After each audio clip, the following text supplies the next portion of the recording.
Bella and Shelley are sisters and best friends. One weekend, their parents went on vacation. Before leaving, they strictly forbade Bella and Shelley to have parties in the house. But the sisters didn't listen and invited all their friends as soon as their parents left. After the party, the entire house was a mess. So, Bella and Shelley hired a cleaning lady to get rid of any evidence of the party. When their parents arrived home, their mother, Jessica, began to yell, "I told you, no parties in this house!" How did she know?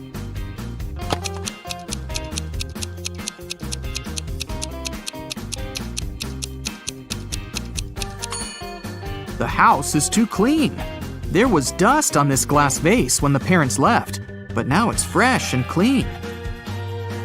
Jessica asked Bella and Shelley to mow the backyard lawn. None of the sisters wanted to do this annoying task. So, Shelley offered an easy way out. She put 2 cards in a hat and said, "I wrote mow on the first card and chill on the second. Pull a card and choose your destiny." Bella wasn't so naive. She suspected that Shelley was cheating and put both cards with mow written on them. But no one would believe her if she just tried to expose Shelley. And no one would look at the other card once her fate was decided. What should she do?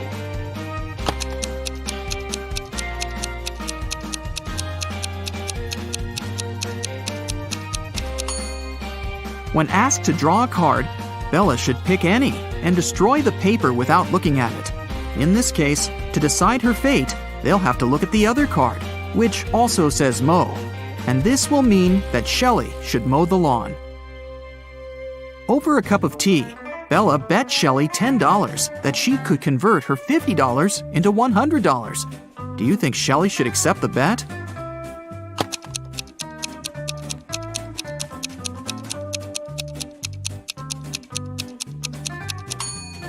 There's no logical reason behind accepting it.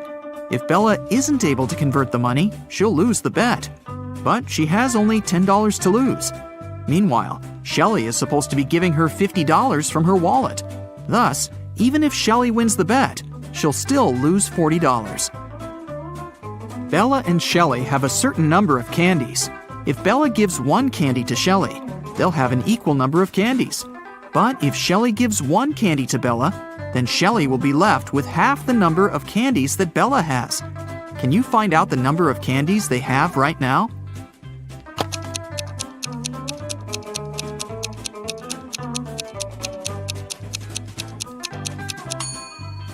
Let's use some math to figure it out.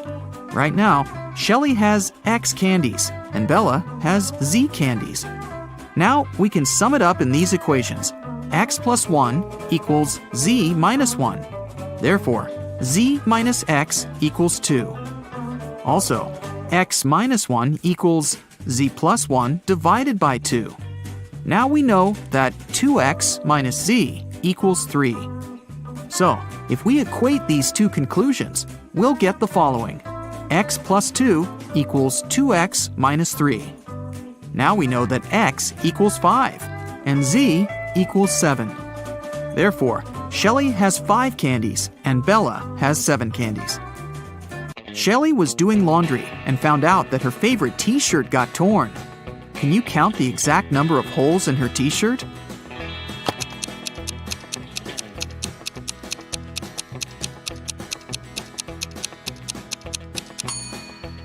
The answer is not 3 or 6, which most people must be guessing. The correct number of holes is 10. 1 hole for the neck, 2 holes for the arms, 1 hole for the torso, 3 holes in the front, and 3 holes in the back. Bella went to the basement to find her old books. Suddenly, the bulb burned out. Bella took the new bulb to replace it, but the wires are very tangled. Can you find the correct switch that will turn on the bulb?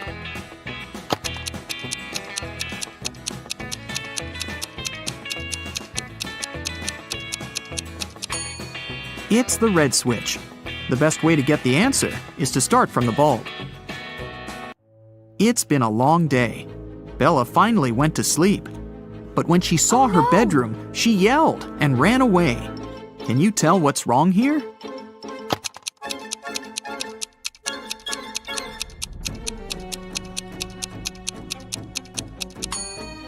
Did you notice this zombie? Bella ran to the living room and shut the door.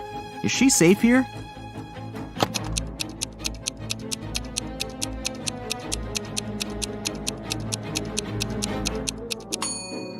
Nope. Take a look at the mirror. Some stranger is inside the room.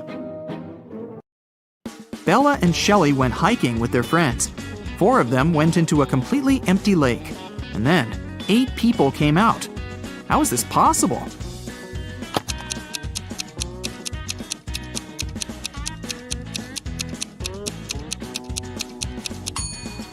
Four people were sitting on the shoulders of the other 4 when they were getting inside the lake. The guys made a stop to have a picnic. They began to play football. During their play, Bella's boyfriend, Rob, busted his lips and ears and broke a couple of ribs and thighs. However, he still managed to play a professional match the very next day. How can this be possible?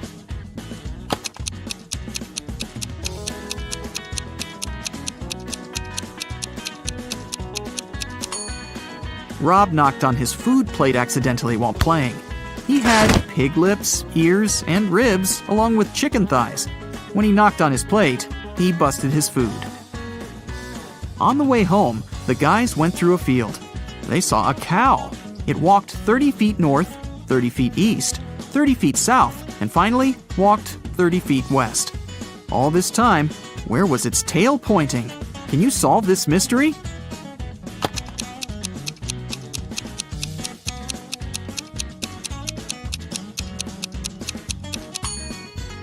Downwards, of course. The guys rented 4 scooters in 4 different places and hit the road. They agreed to meet in a cafe at the gas station. Here's the map. Can you tell which scooter will reach the destination first?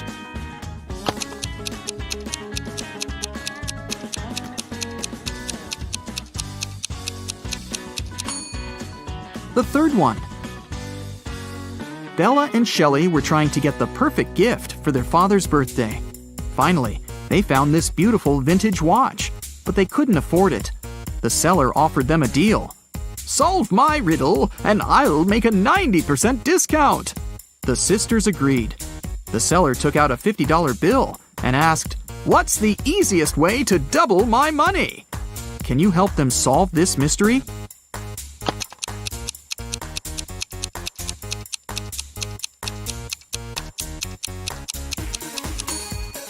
They should put the bill in front of a mirror. The sisters decided to have lunch in a cozy little cafe. The cook offered them tomato soup, mushroom salad, chicken wings, octopus, and mushroom pizza. Can you help them choose the safest food?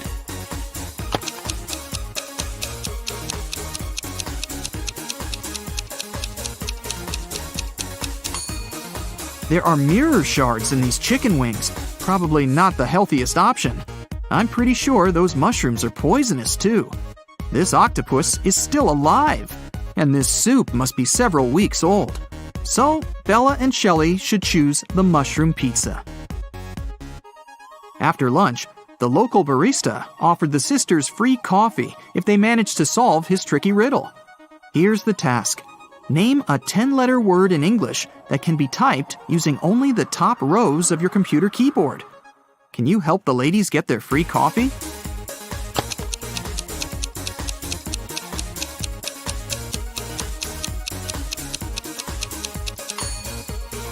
And the correct answer is typewriter. Great job! Shelley got a job at a restaurant.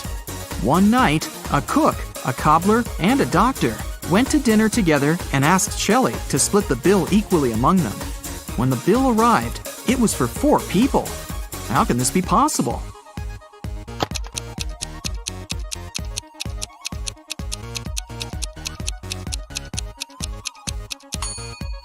The 4th person was the knight.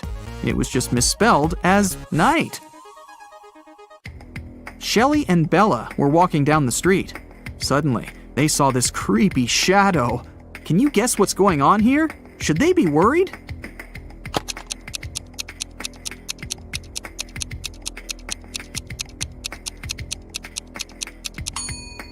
Nope. It's Halloween. The guy is just walking around and scaring people in his witch costume. See? He's wearing sneakers. Shelley and Bella saw this mysterious magic shop sign and decided to go get some tarot readings. As soon as they entered the shop, a wicked witch locked the door and said, "I will make your biggest dreams come true if you crack my code. But if you fail, you'll stay here forever." Then she gave them the following clues. A. 981. One number is perfectly placed. B. 924. Everything is incorrect. C. 093. Two numbers are part of the code, but are in the wrong places. D. 147. One number is part of the code, but is in the wrong place. E. 783. One number is part of the code, but is in the wrong place. Can you help Shelley and Bella?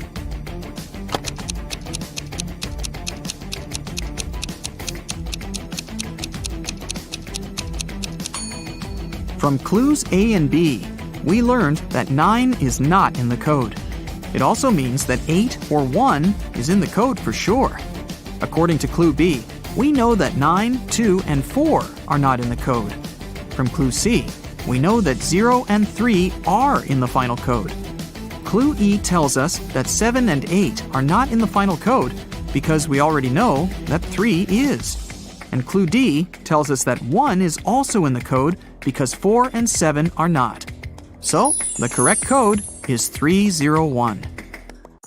The witch has fulfilled Shelley and Bella's wishes. They wanted to thank her and decided to prepare her favorite drink from a recipe book. Unfortunately, the last ingredient was encrypted. Can you help them crack the code?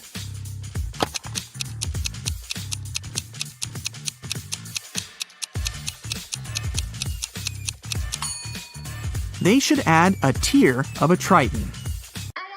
After visiting the witch, Shelley met a handsome guy, Tom. They had a perfect date. Shelley couldn't believe that he was real. She thought it was an illusion created by the witch's spell. So she decided to test the guy's logical skills. She showed him this list and asked just one question. What do these words have in common? Can you help Tom?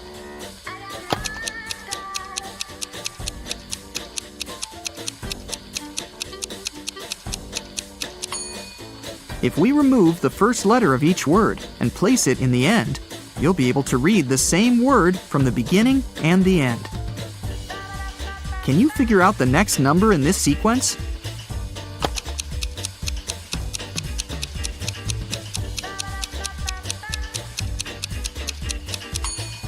It's 2. To make the puzzle seem harder, all digits are placed apart. In fact, the sequence consists of 2 different sequences. The first one is 2, 3, 4, 5, and so on. And the second sequence is 9, 18, 36, 72, and so on. Now it's obvious that the next digit should be 2. Look at this picture. There's something wrong here. Can you figure out what it is?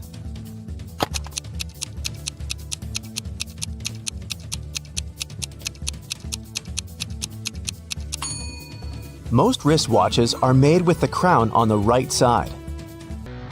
Detective Harris has come to investigate a new case. A car crashed into a restaurant window, smashing it. There are 2 suspects, Julie and Douglas, but each of them claims it's the other person who did it. Can you figure out who's lying?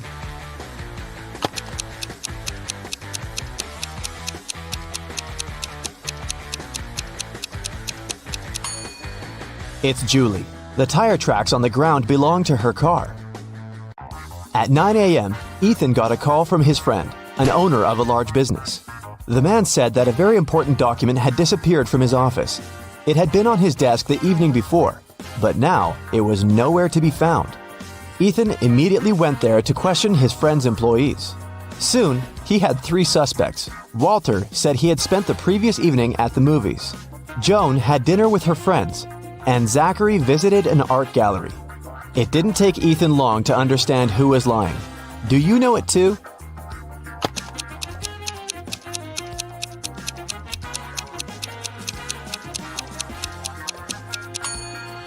It was Walter.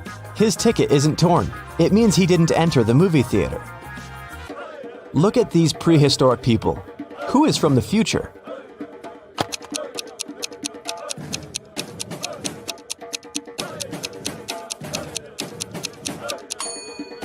It's one of the guys carrying water. He's holding a flashlight. Cheryl was reading a book, but she was careless and accidentally tore out pages 7, 8, 100, 101, 333, and 334. How many pages will she have to fix?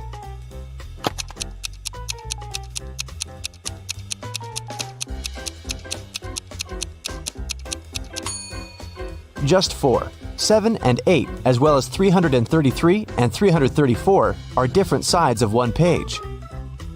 Olivia called the police. She told them someone had broken into her house, tied her up, and taken all her money and valuables. When the officers arrived, the entrance door was open, and Olivia was indeed tied to a chair. And still, the detectives didn't believe her story. Why?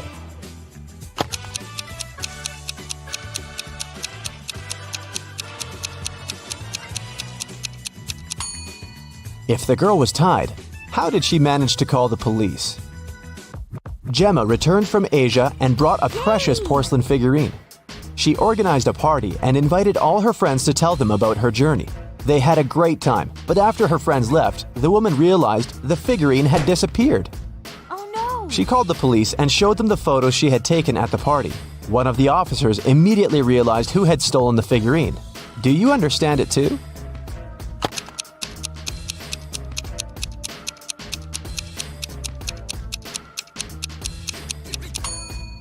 It was Emma. She hid the figurine under her hat. Look at these 4 matchstick patterns. Which one is different from the rest?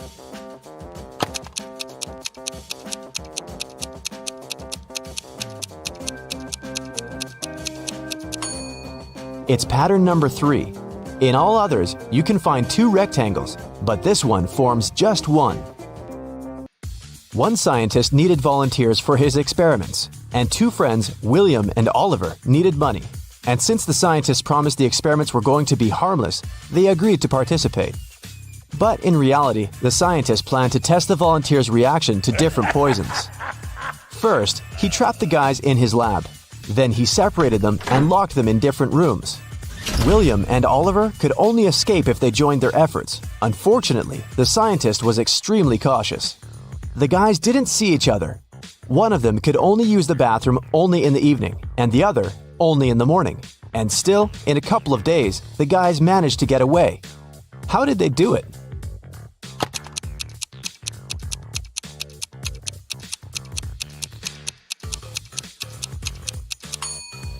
They wrote messages to each other on the steamed-up mirror in the bathroom with their fingers. They could read the messages later by breathing on the mirror. I shave, cut, and wash several times a day, but I still have more hair than you can imagine. Who am I?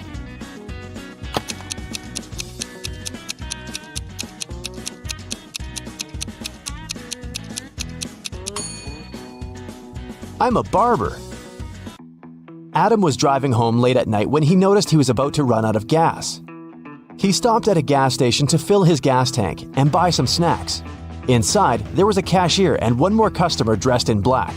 When Adam came up to the employee to pay, she told him $5.05. Adam paid, went outside, and called the police to report an emergency. Why did he do it?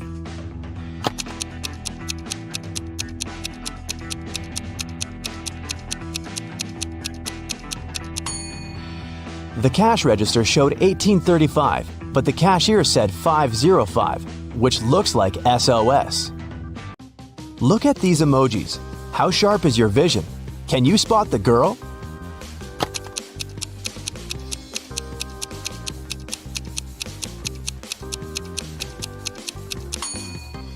Right you are. Here she is, on the left. Can you find all 6 Ys in this picture?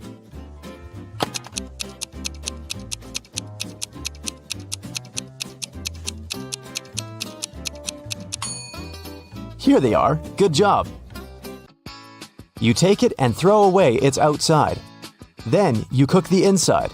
Then you eat the outside and throw away the inside. What is it?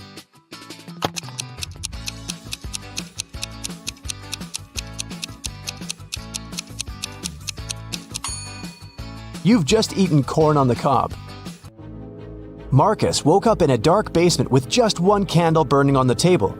He saw 3 doors in one of the walls and 3 keys lying on the table. How many attempts did the guy need to figure out the key for each door?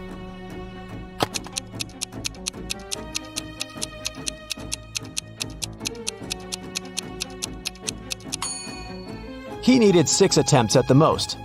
3 of them for the first key, 2 attempts for the second key and 2 remaining doors, and just 1 attempt for the last key. But if Marcus is extremely lucky, he might just need 3 attempts. Look at these words. One of them is odd. Can you figure out which one? First, second, third, fourth, fifth, sixth, 7th, 8th, 9, 10, 11, 12, 13, 14, 15, 16.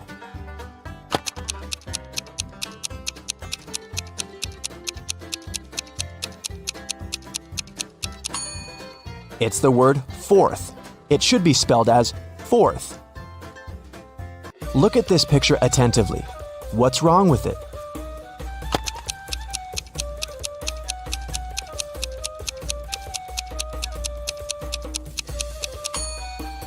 There are no shadows here. Larry's mother asked the guy to do some grocery shopping. She gave him a shopping list and her bank card.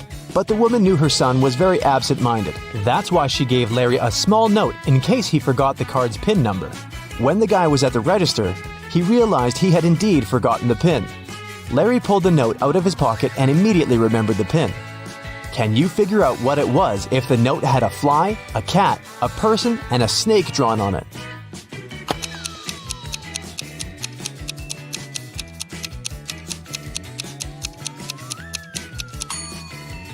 The PIN was 6420. Larry just had to count the number of legs of each creature. What is the missing number?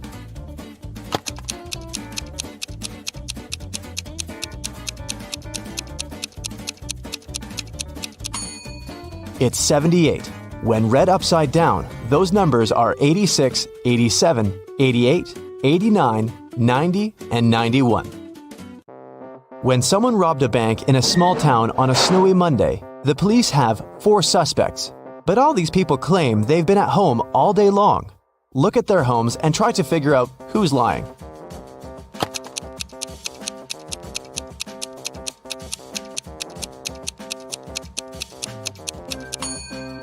It's Rick. He returned home only recently. He parked his car near the house after the snow had already built up on his driveway. You need to move only 2 matchsticks to get 2 squares.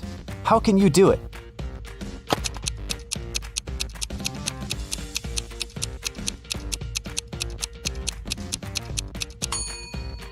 That's how you can get 2 squares. Which of these clocks is the odd one out?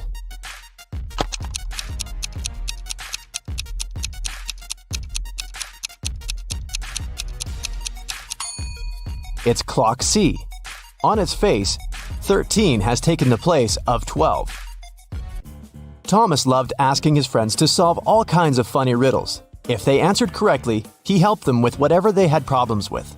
One day, Daniel came to Thomas and asked for help with his math exam. He knew the rules, though. He had to solve one riddle first. "What kind of running leads to walking?" Thomas asked. Do you know the correct answer?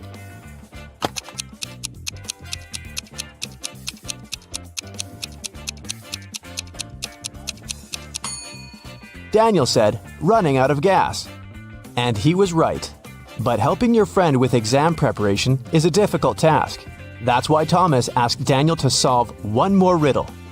A woman drove from Seattle to Los Angeles. It took her 2 days to get to her destination. That's when she discovered one of her tires was punctured. How did she manage to get to Los Angeles? Daniel cracked this riddle. Can you do the same?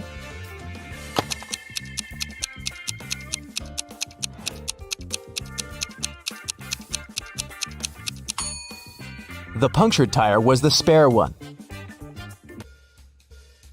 Detective Parkson was working on a tricky case. One day, he vanished. His colleagues found an encrypted note on his desk. The officers knew Parkson had 3 suspects: Milana, Susan, and Emily, who had some information about the detective's disappearance.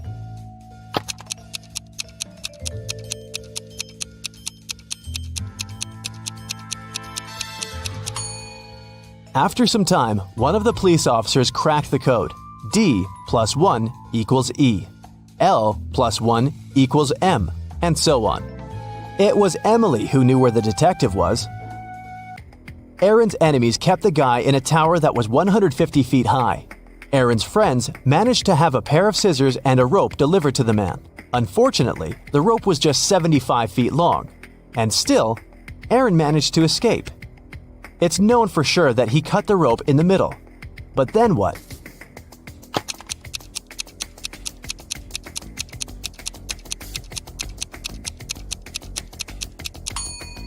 The guy did cut the rope in the middle. Not across, but along. He tied the 2 parts of the rope together and got down to the ground. Mike pointed at a young woman in the street and said, "She's the daughter of my grandfather's only son." Is the woman related to Mike?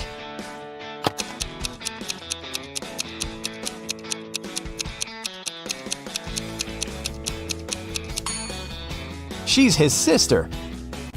Detective Jackson was walking along the street when he heard some noise. He ran to see what had happened. It turned out that some man had grabbed an elderly lady's bag and sprinted away. The detective ran in the direction witnesses showed him. After he turned the corner, he saw 3 doors. He knocked on the first one.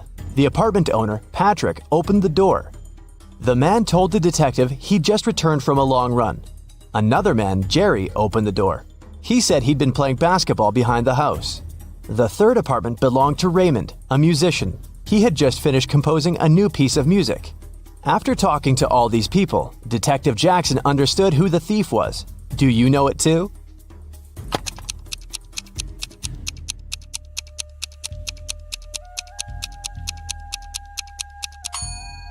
The thief is Jerry. He claimed he'd been playing basketball, but he was holding a football while talking to the detective. All right, take a look at the sequence of letters. What are the next 3 ones?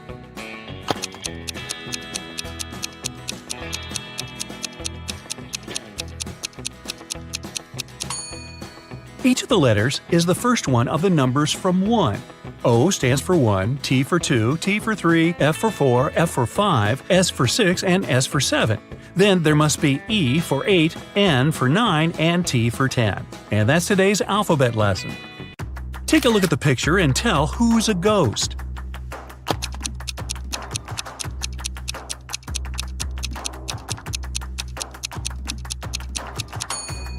It's the man on the very right. He doesn't cast a shadow. 2 people, Libby and Gray, were chilling on a beach.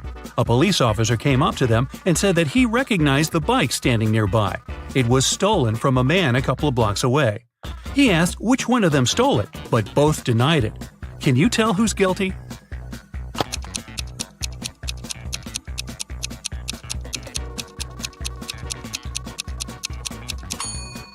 Take a look at the footprints. They lead from the bike to the place where Libby is sitting, so she must be the one who took it.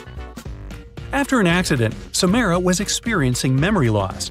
3 guys came to visit her: her twin brother, her long-lost cousin she hasn't seen for 10 years, and a guy from school who liked her but she never talked to.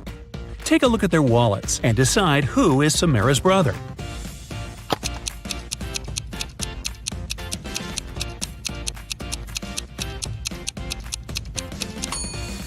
It must be this guy. Look, he has a picture with her. A random guy wouldn't have one. Neither would a long-lost cousin, because the photo wasn't made long ago.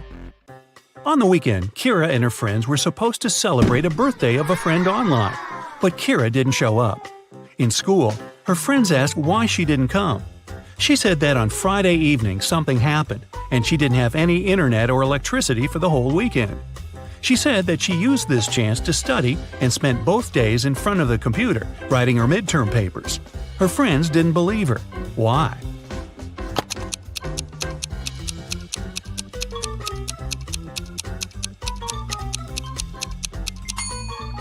If there was no electricity, she wouldn't be able to work on her computer.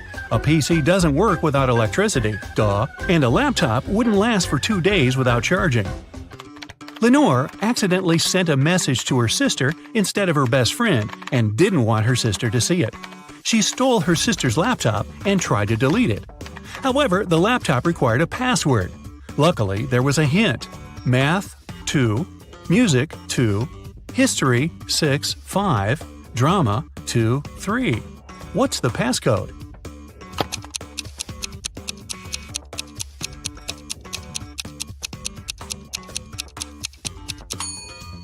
Every number indicates the letter you should take out of the corresponding word. The second letter in math is A. The second letter in music is U. The sixth and fifth letters in history are R and O, and the second and third letters in drama are R and A. The password is Aurora. Esme was walking in the forest and got lost. Finally, like all the other times, she found the witch's house. Yeah, it's like Groundhog Day. She walked in, said hi, pet the cat, and asked to send her home. The witch wanted to make a deal. If Esme solves her brand new riddle, she'll help her. If not, Esme will stay with them forever. The witch blindfolded Esme. There was an unknown number of coins on the table. 6 of them were heads up, and the rest were tails. Blindfolded, Esme had to divide the coins into 2 groups so that there was the same number of coins heads up in both of them. How can she do it?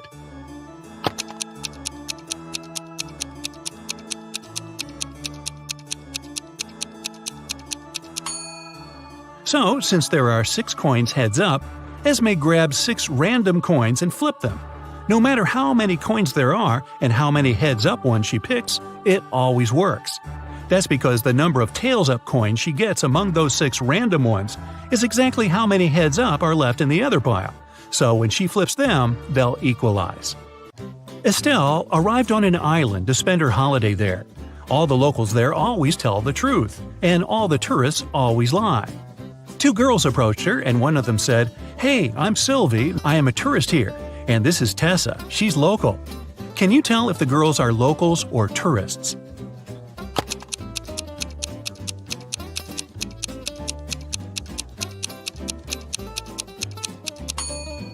Since locals always tell the truth, a local would never call themselves a tourist. So Sylvie must be a tourist. But she must be lying about something. If she told the truth about herself, then she's lying about Tessa. Therefore, Tessa is a tourist too. Miss Virginia Dell was a rich young lady. She loved jewelry and kept a collection of her favorite pieces behind the glass in her dressing room. One morning, she walked in and found that someone broke the glass and stole her jewelry. The detective had 3 suspects: Ms. Dell's cleaning lady, Willow, who cleaned the house every day; Ms. Dell's best friend, Kelly, who had the key from the house; and her cousin Sophia, who was staying with Ms. Dell for the holidays. Willow said that last night, when she cleaned the room at around 10 p.m., everything was all right. Kelly said that she hasn't been in the house for a couple of days. Sophia said that it's not in her manners to walk around someone else's house and steal jewelry. Who stole the jewelry?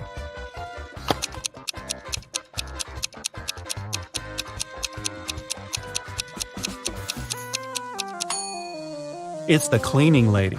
It seems like right after she broke the glass and stole the jewelry, she wiped off the pieces of glass while cleaning as well. It was a stormy night, and Alana and her sister stayed up late watching a soap opera. In the middle, there was a weather forecast. The weather lady said it'd keep raining for 2 more days, but in 72 hours, it'd be bright and sunny. Alana turned to her sister and said that the weather lady was wrong. Indeed, Alana was right. How did she know?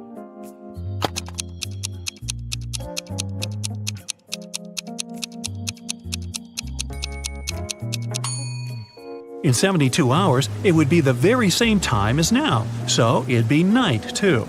It can't possibly be bright and sunny at night. The Millers were having a barbecue party in the backyard. They made some fresh orange juice, and Giselle bragged that she could tell the difference between fresh juice and not very fresh juice. She asked her family to test her. She got blindfolded. Her brother brought some old juice from the fridge and let her drink it, and then he gave her some fresh juice. Giselle could tell the difference. How?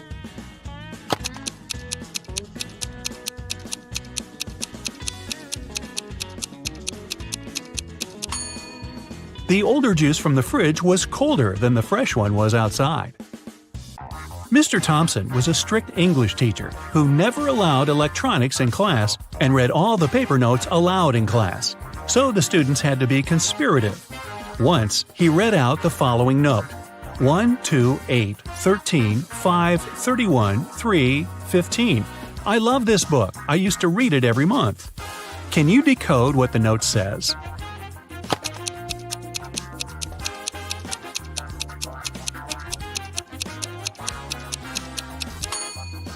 The numbers stand for the place of the letter in the phrase. The first one is I, the second one is L, the eighth one is I, the 13th one is K, the fifth one is E, the 31st one is Y, the third one is O, and the 15th one is U. The note says, I like you. Ah. It was a lazy day, and it just started raining when Mr. Jones called a police officer. He said someone just bumped into his car and drove away. The police officer arrived. The only person not too far away from the place of the accident was a man trying to fix his tire. Mr. Jones says that's the gentleman who bumped into his car. However, the gentleman said that it couldn't be true because he was busy fixing his car the whole time. Can you tell who's lying?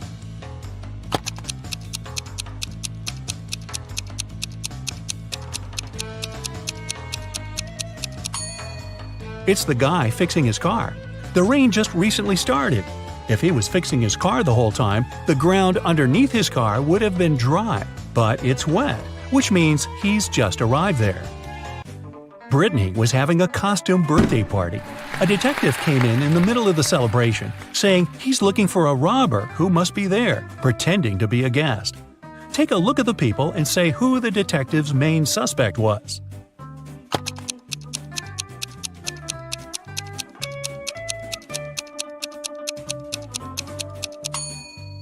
Look at this guy.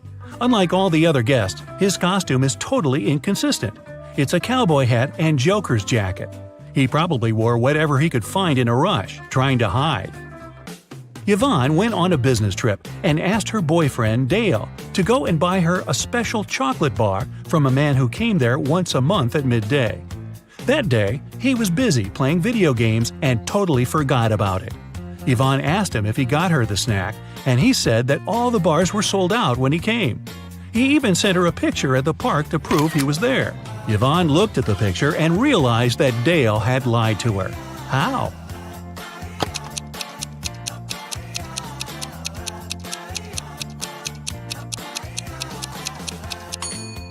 The shadows are too long, so it can't be midday since shadows disappear at noon.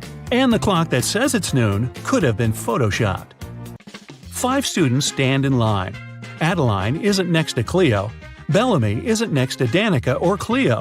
Nor Cleo nor Bellamy are next to Eloise. From your perspective, Danica is on the left of Eloise. What are each girl's names?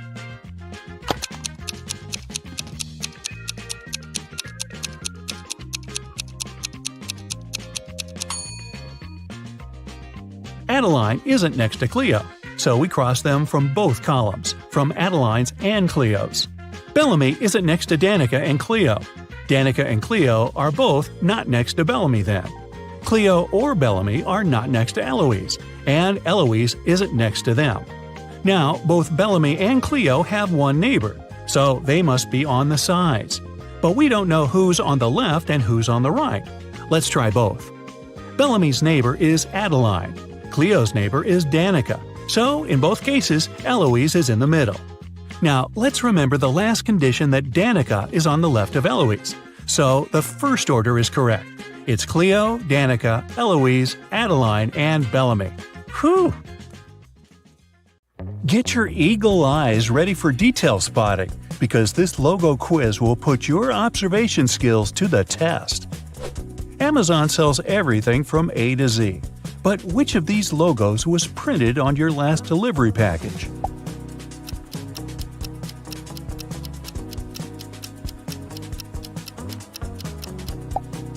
Yup, Amazon keeps its Z the same color.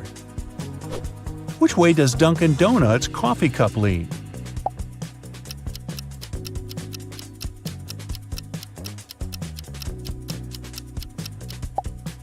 away from the words. Hey, good to know. We all use Google every day, but do you recognize its real logo?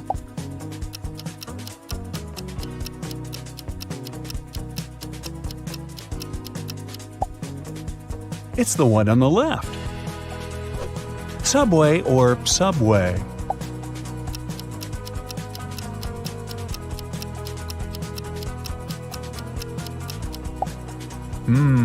This Subway. When I eat chips, I don't pay close attention to the logo on the bag. Do you?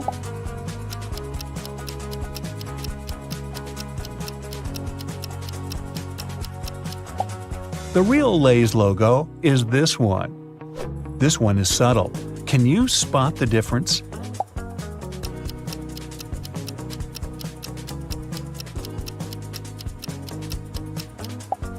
Adobe's logo actually looks like this one. Are you a space fiend?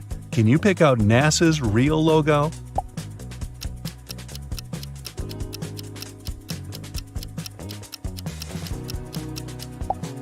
The answer is the one on the left. This brand makes cold, creamy treats. Which one of these logos is correct?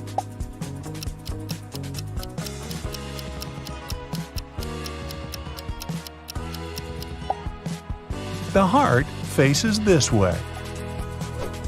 Do you have the energy to figure this one out?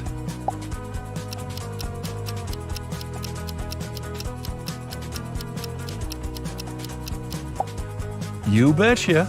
Monster's logo is this one. Now, look closely. Can you distinguish the real shape of Pizza Hut's logo from the fake one?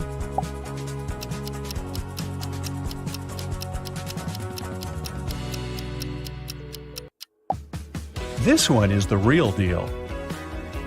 Does the eBay logo start with red or blue?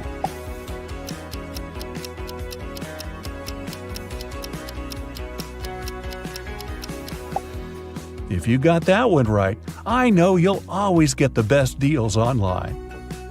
Starbright, Starlight, which amount of stars is correct?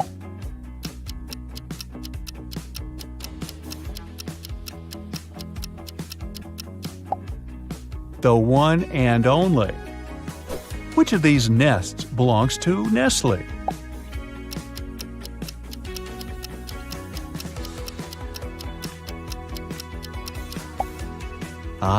Mama Bird is on the right.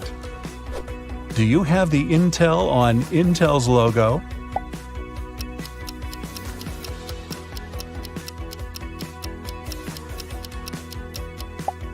Exactly, it's on the left. LG's logo looks like a face, but how many eyes does it have?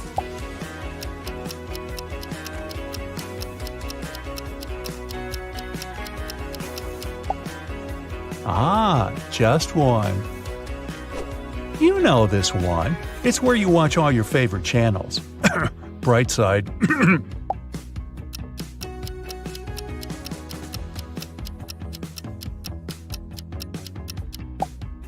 Yep, I knew you'd get this one. Nay, or more like vroom vroom. Which one is Ferrari's logo?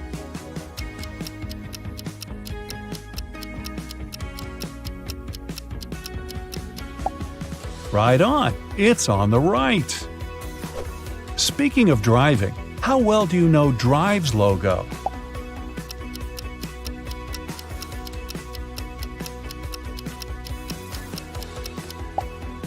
The answer is on the left. Are you a coffee or tea person? Coffee lovers, this one's for you.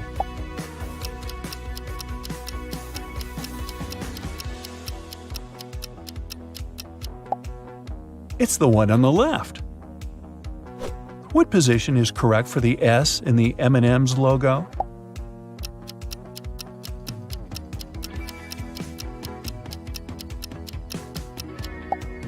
Yeah, the one on the right just looks better, doesn't it? Dell's slanted E sure has a lot of character, but which way does it droop?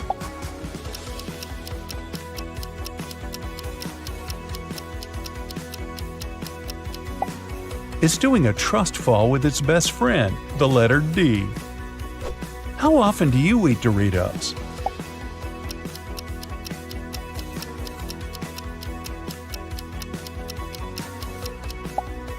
If you got this one right, they must be your favorite.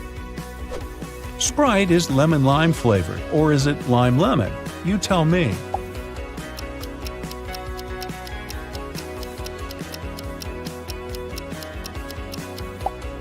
Lemon-lime, so the answer is the logo on the left. Can you tell which of these is the way that Frito's logo is actually angled?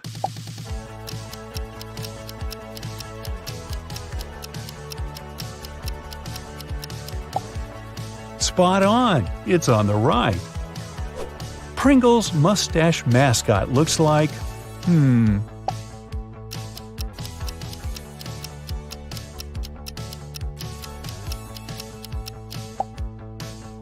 This one. Which of these Cheetos logos is the big cheese?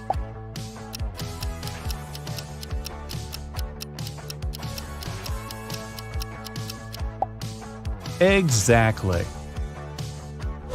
If the sun rises in the east and sets in the west, and the wind is blowing from the northwest, then which of these is Sun Chip's real logo?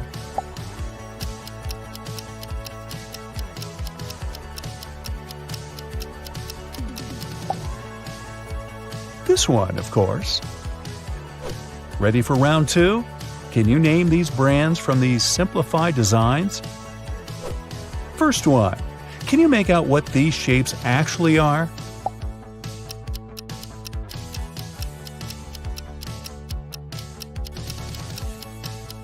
Here's a hint.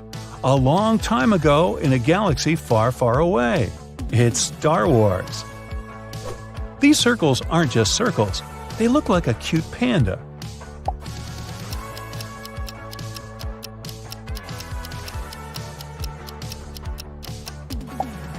This panda belongs to the World Wildlife Foundation. Orange circles and pink circles. What could that mean?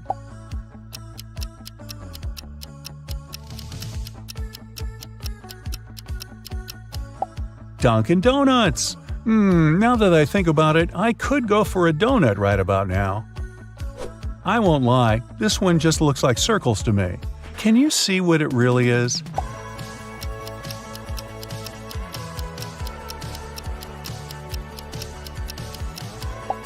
Oh, it's Kellogg's.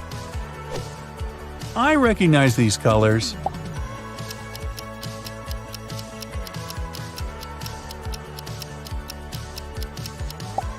It's FedEx, of course. What else is blue and orange? These colors are even more iconic. Do you know them?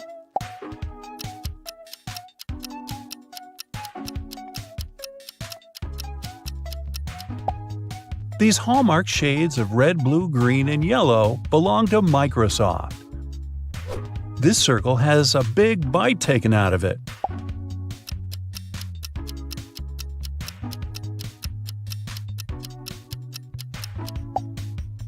Oh, it's an apple, not a circle. That makes more sense. A big dot and some small dots. They look oddly familiar.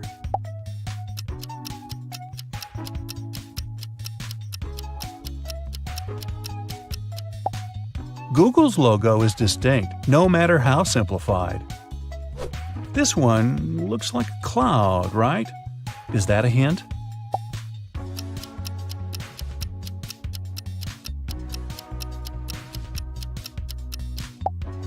The answer is Skype. This logo is black and white, but it's hard to tell what it is.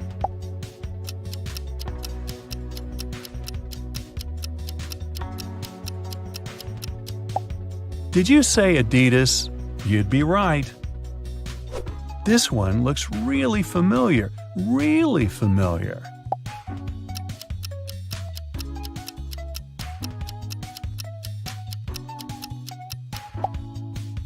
YouTube. Are these dots Morse code?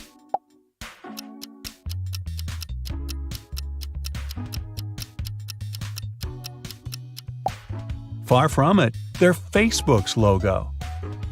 This one could be abstract art.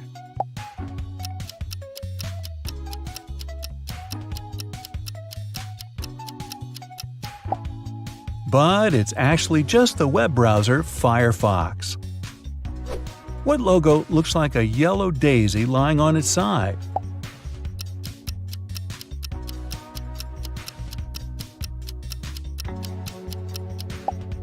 Walmart.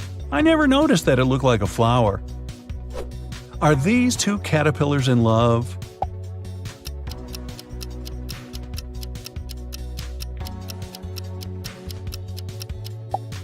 Nope, it's the ice cream shop Baskin Robbins.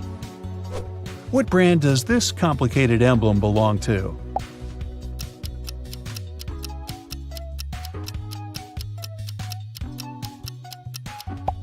You guessed it, Harley-Davidson. If you love Brightside, I'm sure you'll also love science facts, so you'll know this one.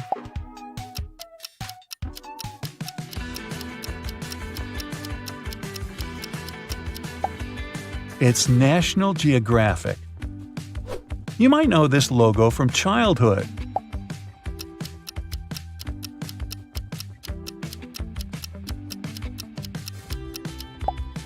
Yup, it's Lego. I loved Lego as a kid. But now that I'm older, I don't want Lego. I want one of these.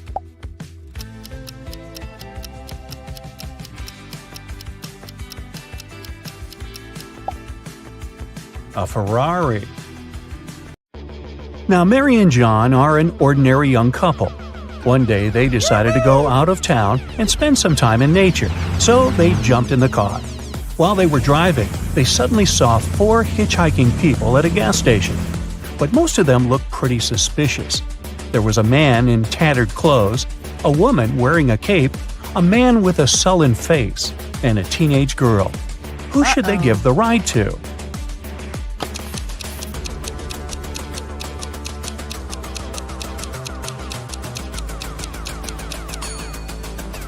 Look, the woman in a cape doesn't cast a shadow. She must be a vampire. The man with the sullen face has a vampire bite on his neck, so he's now a vampire too. The teenage girl has suspicious claws, so she must be a werewolf. Thus, the man in tattered clothes is the only one who doesn't seem to be dangerous. There's a huge crime spree happening in town. The police are swarmed, and they don't have enough officers to help everyone. The citizens need you.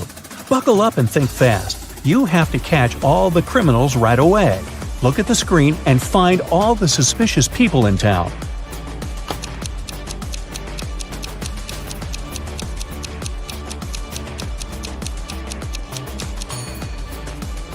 There are only 2 of them, actually. First off, look at this lady. Why would she wear 3 wristwatches at the same time? These must be stolen. And since she has no bag or pockets, she had to put them all on her wrist. Next, there's this bearded man. Seems like he's got a lot of jewelry hidden in his beard. Oh, that's a weird construction. Paula and Jeremy have been married for 5 years already. They had a perfect relationship and everything was great. One day, Jeremy had to leave for a business trip for a week. However, he came back home unexpectedly 2 days later. Paula instantly realized that it wasn't Jeremy and called the police.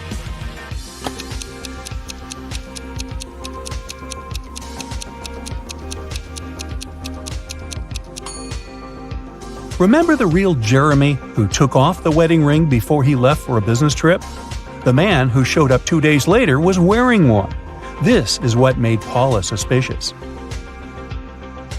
During an Arctic expedition, an explorer found an ice cave. He went in. Suddenly, the entrance got blocked by a small avalanche. Luckily, there were 3 other passages in the cave. But here's the catch. Each passage has a warning sign for the explorers. It says that the first passage leads to a group of Yeti, the second one leads to a huge group of mammoths, and the third one leads to hungry bears. Which passage should our explorer choose?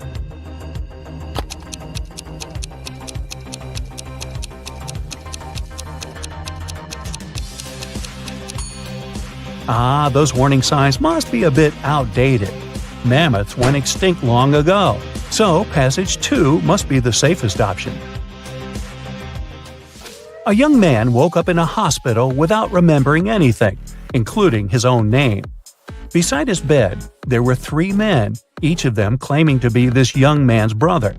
Suddenly, the young man had a couple of flashbacks from his childhood, and he clearly remembered that he only had one brother. Who is his real brother?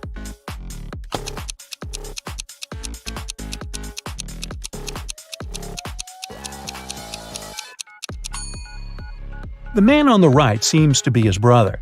He's the only one who looks like the guy in the bed, plus they have matching tattoos on their arms. Martin's an undercover detective. He's on a mission right now, and he's pretending to be one of the staff members at a luxurious resort. His mission is to follow a dangerous criminal who's planning to steal a rare piece of art from a wealthy businessman. Martin has to report the situation to his partner Steve every day. They can't use phones to communicate, so they make codes using deck chairs and umbrellas. If the robbery isn't planned for today, there should be more deck chairs than umbrellas by the pool. If the robbery is planned for today, there should be more umbrellas. Today, Steve's flying in a helicopter over the pool to check the situation. Now, look at what you see and decide whether the robbery is planned for today or not.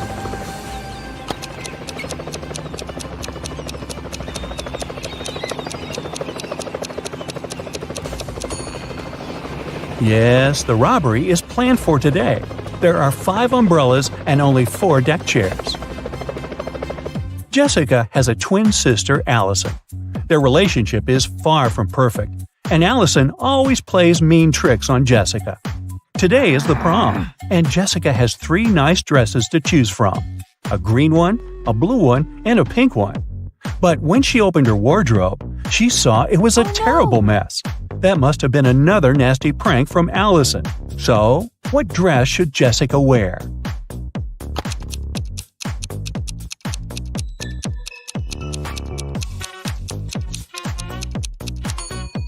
She should wear the pink dress. A button on the blue dress is about to come off. Oops. And the green one was spoiled with paint by Allison. Alright, a couple of short riddles to give you a break. Ready? There's something all the people in this world do simultaneously. Disclaimer, it's not about breathing. So what is it?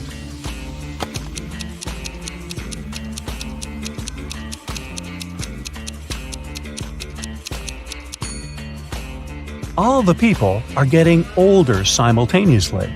Are they getting any wiser? Don't know about that. There's one thing that can fly with no wings and cry even without eyes. What is it?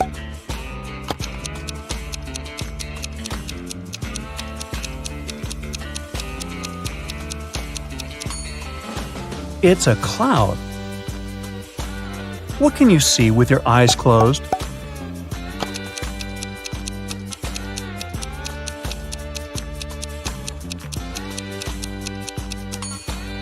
It's a dream. Okay, enough with the easy short riddles. Let's go back to hardcore mode. Emily and Mary are putting on their makeup, getting ready to go out and have fun. They use pretty much the same things. Phones look similar, the same with lipsticks, clothes, and everything else. So, who's poor?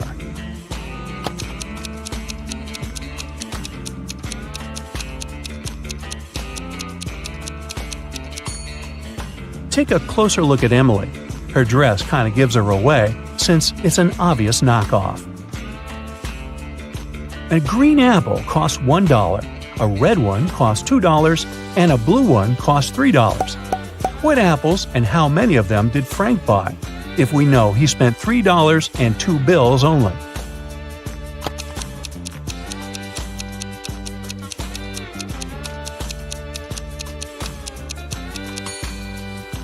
Frank bought a green one and a red one. He gave a $1 bill for the green one and a $2 bill for the red one. Yeah, he could have grabbed the blue one and given the same 2 bills, but blue apples just don't exist. Three Fen, also pronounced three friends, fell asleep under a tree in the countryside. While they were resting, a guy passing by painted mustaches on their faces. Once the men woke up, they started to laugh. But then, all of a sudden, they stopped. Why?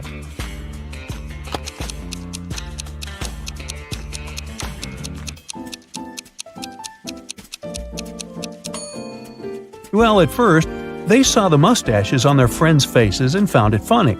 But then, they realized their friends were laughing too. It meant that they had mustaches on their faces as well.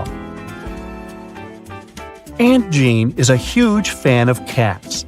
She lives in a one-story house. She has cat garden statues, a cat rug, cat wallpapers, cat cushions, and even on the fridge there are cat photos. Not to mention all 30 cats that live in her house. What painting is there upstairs?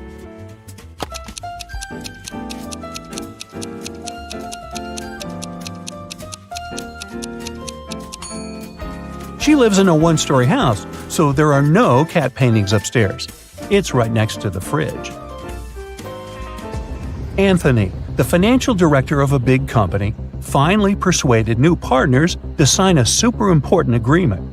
He then put this document into a folder and left it on the table in his office. When he arrived at work the next morning, the folder was gone. John gathered all the employees who were in the office at that time and asked them if they had noticed anything weird. The cleaning lady said that she had been busy washing the floor and hadn't paid attention to anything around. The designer explained that he hadn't left his working place even once. What's more, being an artist, he didn't have any interest in agreement documents. The accountant admitted that he had entered John's office to have some documents signed, but once he noticed there was no one inside, he immediately left. So, who took the folder with the agreement?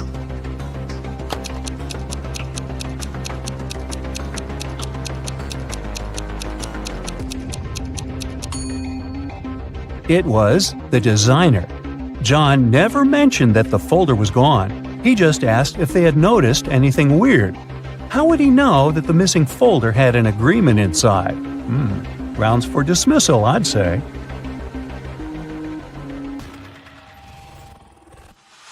Hi, my favorite detective. I've got a new portion of tricky riddles for you to train your sharp mind. Let's start. Yeah. One summer night, Emily threw a big party. But in the morning, she discovered that someone had stolen all her jewelry and money. Oh no! The police have 3 suspects: Daniel, Emily's boyfriend, Lily, her best friend, and Hannah, the girl's sister. Daniel told the police that he'd been playing computer games with his friend all night long. Lily felt sick and went home in the middle of the night. She said she knew nothing about the theft when the police called her.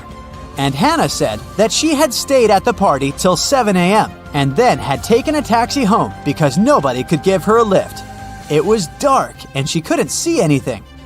Who was lying?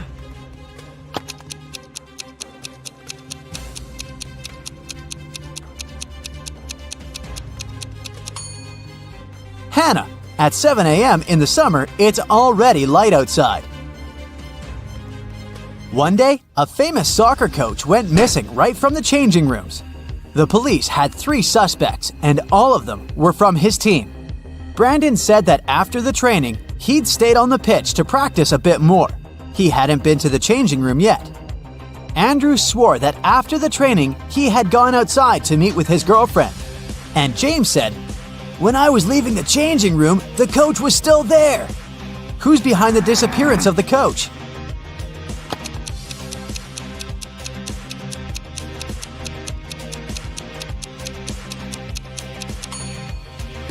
It's Brandon. He said he hadn't been to the changing room yet. But look, he's wearing not his uniform, but his street clothes. Once, a mad professor kidnapped Zoe and held her in his house. Was he planning to experiment on her? There was no way the young woman could escape. But one day, the scientist got bored. "You'll have to make breakfast for me tomorrow. If I like it, I'll let you go. If not, no one will hear about you again." In the morning, Zoe went to the kitchen and started cooking. But when she turned away from the stove, the scientist threw a whole box of salt into the pot. However, When Zoe served him breakfast, he realized he had to set the girl free. Can you figure out what Zoe cooked?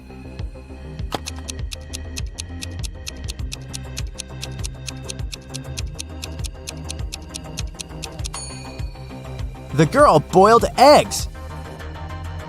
A man on a motorbike crashed into the window of Mr. Ruby's store, grabbed several expensive watches, and drove away. When the police arrived, Mr. Ruby told them that he was almost sure it had been his nephew, Patrick. The officers went to visit the guy. Because of a heavy downpour, it took them 1 hour to get there. Patrick was at home, together with his friend. "Look at the weather. I haven't been outside since yesterday." Patrick's friend confirmed his words, but the police didn't believe their story and arrested Patrick. Why?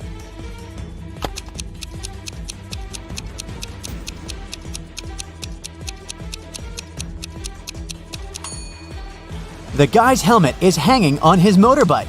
If it had been there since the previous day, it would have been filled with rainwater by now. 4 friends went to a cafe together. 2 of them, Linda and Mike, ordered a large pot of blueberry tea. Kirsten took some lemonade, and Oscar opted for orange juice. Half an hour later, Linda and Mike lost consciousness and were rushed to a hospital. When the police analyzed the tea they had drunk, they found poison in it. The main suspects were, of course, Kirsten and Oscar. Why didn't they drink the tea? Kirsten said that she didn't like tea with berries, and Oscar explained that he was allergic to blackberries. Who is the culprit?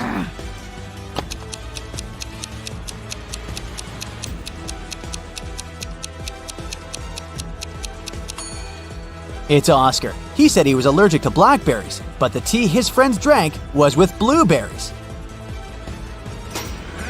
David worked at a construction site. Once, someone attacked him, and the unconscious man was taken to a hospital. Police officers who arrived to investigate the case had 3 suspects who also worked at the construction site: Alex, Ryan, and John. Alex said, "I was putting all tiles on the roof when the accident happened."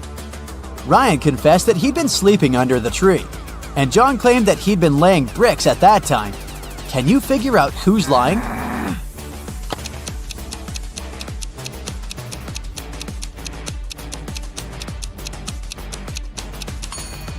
Alex was the one to hurt David.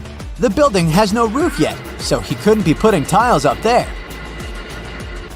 You've bought a cute little rabbit at a pet store. The animal can breed every 2 months, and every time it will deliver 5 babies.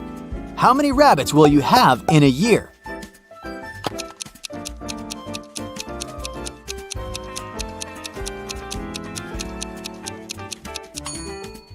You'll have just 1 rabbit. If you want to have little bunnies, you have to buy 2 rabbits. Look at these people attentively. Who is a mer person? Pay attention to every little detail.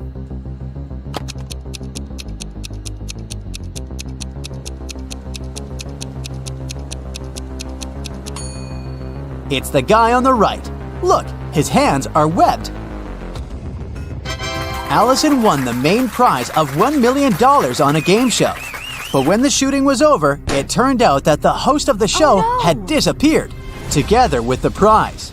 The police managed to log into the computer in his office. They saw that the host had sent this message to his girlfriend. It looked like the host had told his girlfriend where he was going. The police went to the airport, but which flight was the host going to catch? Can you figure it out?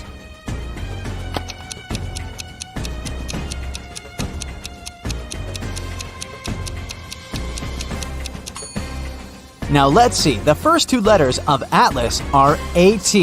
If we take 3 letters from the word land, it'll leave us with LAN. And the 2 first letters of tattoo are TA. Together, these letters make up the word Atlanta. Hurry to the gate, officers! Jack got lost in the woods. Suddenly, he saw a castle.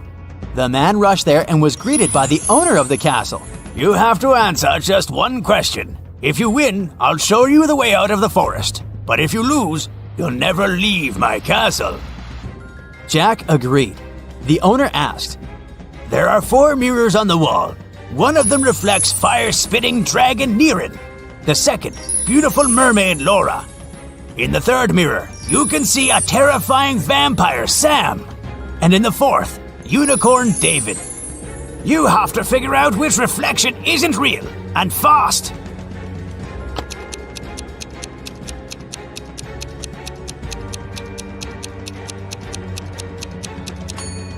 The reflection of Vampire Sam isn't real. Vampires can't be reflected in mirrors. A businessman arrived at his office after a long trip and discovered that some important documents had disappeared from his desk. He immediately called the police, and a detective arrived shortly after. After interviewing all the workers, he had a list with 3 suspects on it.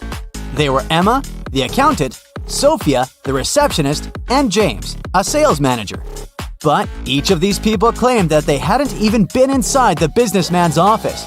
Still, it didn't take long until the detective figured out who was lying. Can you do the same?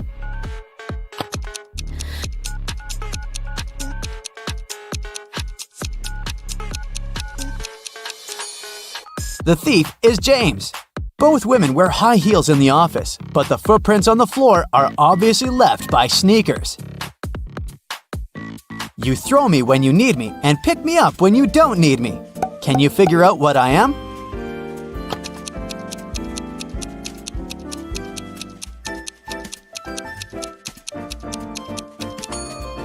Right you are. I'm an anchor.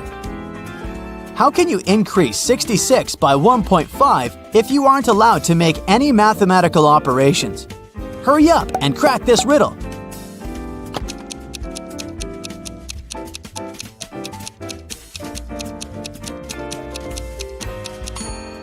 Just turn 66 upside down. It was Mr. and Mrs. Smith's wedding anniversary, and Mrs. Smith was going to put on diamond earrings her husband had presented her for their wedding. But when she opened her jewelry box, she saw that the earrings weren't there. She called her daughters Dora and Laura. "I've told you so many times not to touch my things. Who took my jewelry this time?" Dora exclaimed, "I haven't touched your jewelry box." Laura also denied taking her mom's stuff. "I don't even wear earrings." Can you figure out which girl is lying?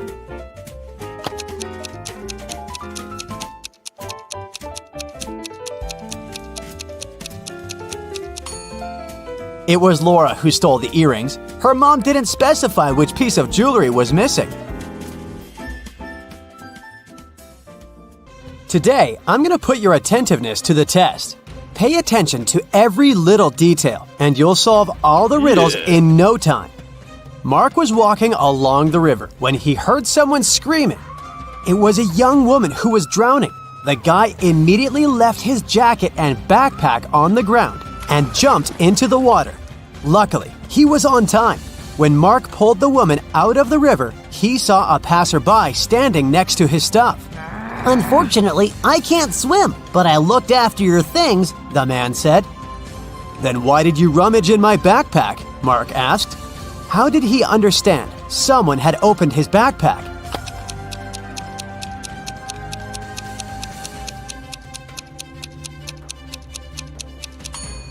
When he dropped the bag on the ground, the zipper was on the left side, but now it's on the right side.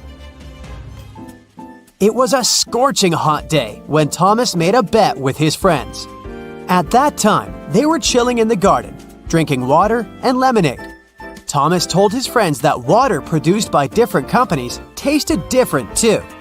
"You can blindfold me. I'll take a sip from 2 bottles of water, the one we have on the table and the one from a different producer. I saw it in the kitchen. I bet I'll be able to tell the difference." Then he did exactly that. His friends were ready to give Thomas the money he had won. But one of them cut in. "You were cheating," he said. Why did he think so?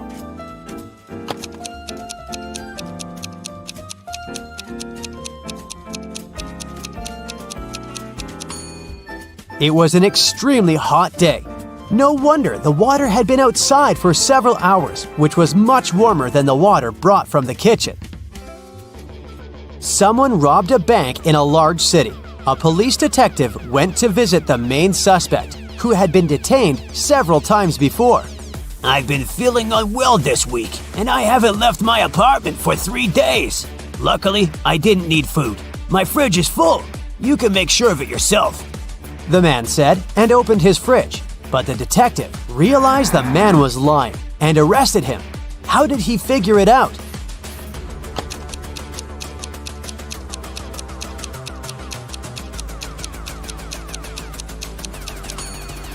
First of all, that loaf of bread on the table looks fresh. Plus, if the man had been staying inside for 3 days already, his fridge wouldn't be so full. Mr. Black sold beautiful, rare vases. There were dozens of them on the shelves of his store. One day, the man called the police. When they arrived, the owner had his head bandaged and his store was a mess. Some guys in masks ran into my store and grabbed the money and the most expensive vases. Then they hit me on the head and I blacked out. Police officers immediately understood that Mr. Black was lying to get the insurance money. How did they figure it out?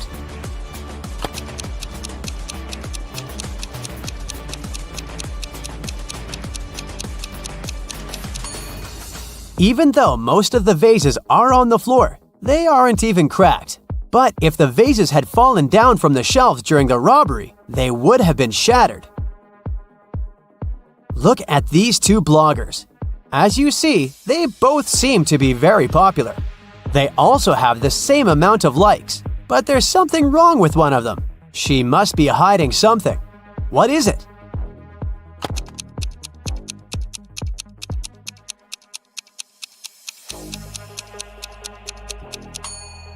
The girl on the right has a fake bag. The logo on it looks like that of Chanel, but it's written Gucci underneath. Marcel was driving along a dangerous mountain road. Suddenly, he saw a man sitting on the side of the road and stopped. It turned out the man hadn't managed to control his car. It fell off the road and the man got thrown out of the window. And now, his very expensive car was beyond repair. Could you be my witness when I prepare the documents for my insurance company? The man asked Marcel. The guy agreed, but asked the man to show him what was inside the car. The man took the key out of his pocket and unlocked the damaged vehicle. "I won't take part in this fraud," Marcel said. Why did he think the man was lying?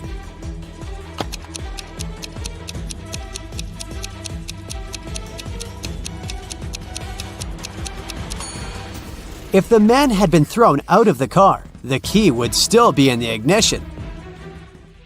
Dylan and Susan had been happily married for 10 years. One day, Dylan went on a business trip. When he returned, Susan immediately understood that the man wasn't her husband. How did she figure it out?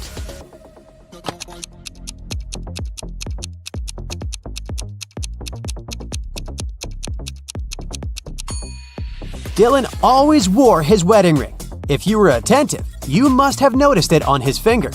But the man who returned to Susan didn't have the wedding ring. The police found out that a smuggler was going to leave the country through the largest airport in the city. A detective arrived there and detained 3 people who looked suspicious. Look at them and try to figure out who the smuggler is.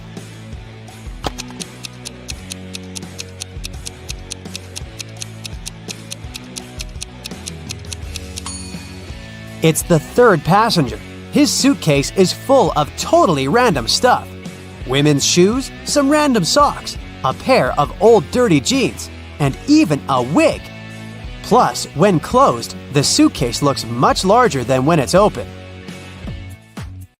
Sarah's husband, Michel, was a professional cyclist. He was about to have a challenging cycling tournament. "I promise I'll bring you the bouquet they give to the winner," Michel told Sarah. 4 hours later, he came back with beautiful flowers.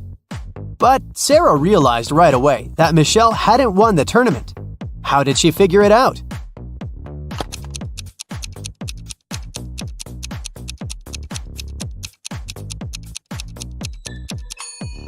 Those flowers are actually from Sarah's garden. The same flowers are growing next to their house.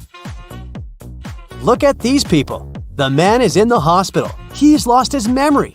and these two women both claim to be his partner. One of them is obviously lying, but which one?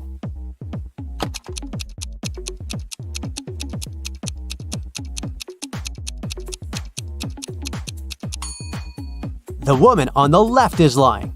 If they were married, they would have wedding rings on their fingers. Now, there are these three people. One of them is lying. Who is it?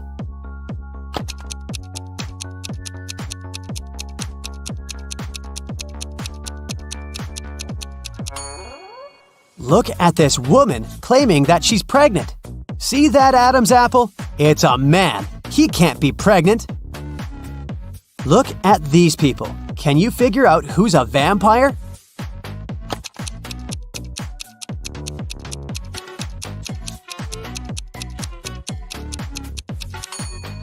It's this man. See those fangs? Creepy. Which of these girls is the man's wife?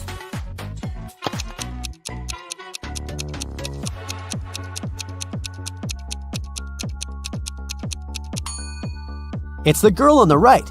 She's wearing a necklace saying Kate, and the man has a tattoo with the same name on his arm. A store security guard stopped a man who was leaving a clothing store. The sales assistant claims you've stolen a pair of expensive gloves. These are my gloves. I've had them for ages. But the security guard immediately understood the man was lying. How?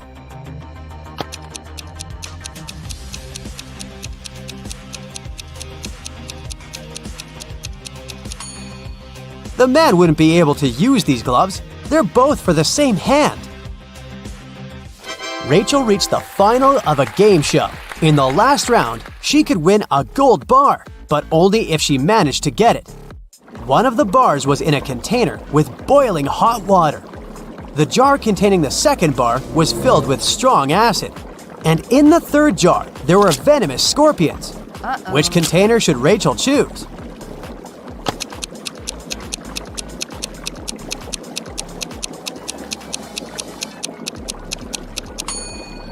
The woman just needs to wait until the water in the first jar cools down and take the gold bar.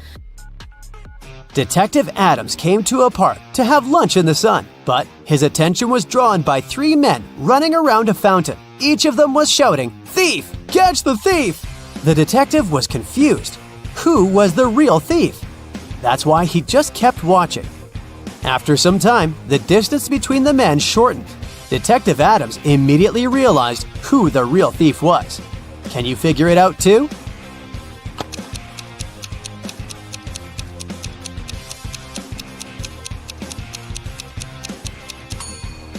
If the third man was the thief, the second one would only have to turn around to catch him. The same goes for the second man, which means the man running the first is the criminal.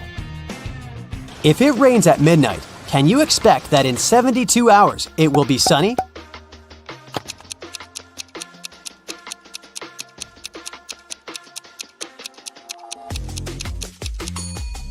No way! In 72 hours, it's gonna be night again. Can you crack this Rebus puzzle?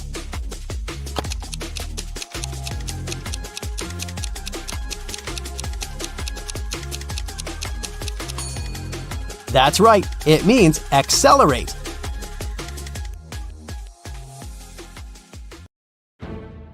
Hey, I've got a couple of riddles for you today, but those are hard, so start your brain engine and let's go. There was once a magical forest inhabited by elves and gnomes. Since they didn't get along very well, they lived in two different parts of the forest to avoid all conflict. One day, centaurs invaded the forest and elves and gnomes were forced out, running in different directions. Let's follow a small group of 6 creatures, 3 elves and 3 gnomes. They ran west, but unfortunately, they stumbled across a lake. None of them could swim, but luckily, there was a raft. The raft could only carry 2 creatures at once, 2 elves, 2 gnomes, or 1 elf and 1 gnome. So you need to figure out a way for all of them to cross the lake safely. Now, here's the problem. If there are more gnomes on one side than elves, they will attack them. Even if an elf is on the raft, but not in the part of the lake where there are more gnomes than elves, it's still not safe. Can you figure out a way for them all to cross the lake safely? Okay, so here are 5 possible first steps. 1 elf crosses the lake, or 1 gnome, or 2 elves, 2 gnomes, or 1 elf and 1 gnome. But it doesn't make any sense to cross the lake alone since they need to send the raft back somehow. So those 2 options are out. 2 elves can't cross the lake together because then the 3rd elf will be left alone with 3 gnomes and they will attack him. So it's either 2 gnomes crossing the lake first or an elf and a gnome. So let's go with the 2 gnomes. So 2 of them cross the lake, and of course, 1 of them has to come back. Now what? 2 elves can't leave together because the 3rd one is in danger. If an elf and a gnome leave together, then the one who is leaving will be in danger as soon as they cross the river. So 2 more gnomes leave together, and then 1 comes back. An elf and a gnome can't leave together because then there will be 3 gnomes and 1 elf on the other side. So this time, 2 elves cross the lake together. Who comes back? Not an elf, because the other one can't be left alone there. A gnome can't go back alone. Otherwise, there will be 2 gnomes and 1 elf on the first shore. So, a plot twist. An elf and a gnome come back together. Now, 2 gnomes can't cross the lake. An elf and a gnome can't go either. So the 2 remaining elves go to the other shore together. None of them can now return since there are 2 gnomes left on that shore.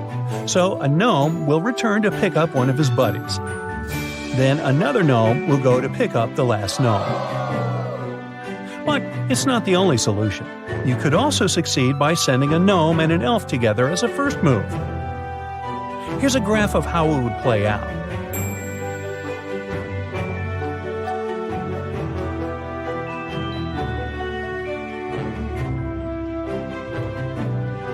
But remember, no matter how far you travel, there's no place like gnome. Okay, great job! Now it's time for the second riddle, and this one comes from Esme. This girl often goes for a walk in a forest and typically gets lost. This time, though, she doesn't get lost. Here's her way home, but she's tempted to go visit her old friend, a witch, who lives in that forest. Esme has an amazing riddle, and it's pretty hard, so she thinks she has a good chance of winning the witch's cat. So, Esme goes to the witch's house and offers the following. I bet you can't solve my riddle. If I'm right, your cat will go home with me. The witch believes she can solve any riddle, so she takes that risk. Esme puts a big acute triangle on the table. Here, you can make 7 cuts to make this triangle disappear. Every piece you cut off that is an acute triangle will disappear. But if a triangle has an angle that is right or obtuse, that piece will stay. Once again, 7 cuts, and you have to make the whole triangle disappear. Not a single smallest piece can be left. So, how can the witch do that and keep her cat?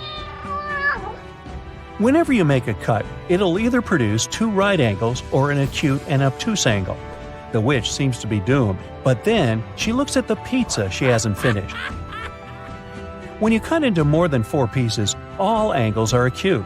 The problem is that a pizza is round, and we're dealing with a triangle. Still, the trick also works with other shapes, like hexagons and pentagons. Good for the witch, she can make a pentagon out of this acute triangle by making just 2 cuts. The small cut-off triangles are acute, and they disappear. Now, the witch needs to deal with the pentagon like she does with a pizza. Cut it into 5 pieces using the last 5 cuts. That's a success story. Hey, we know you like the cat, Esme, but maybe get one of your own. Okay, do you think you can crack another one?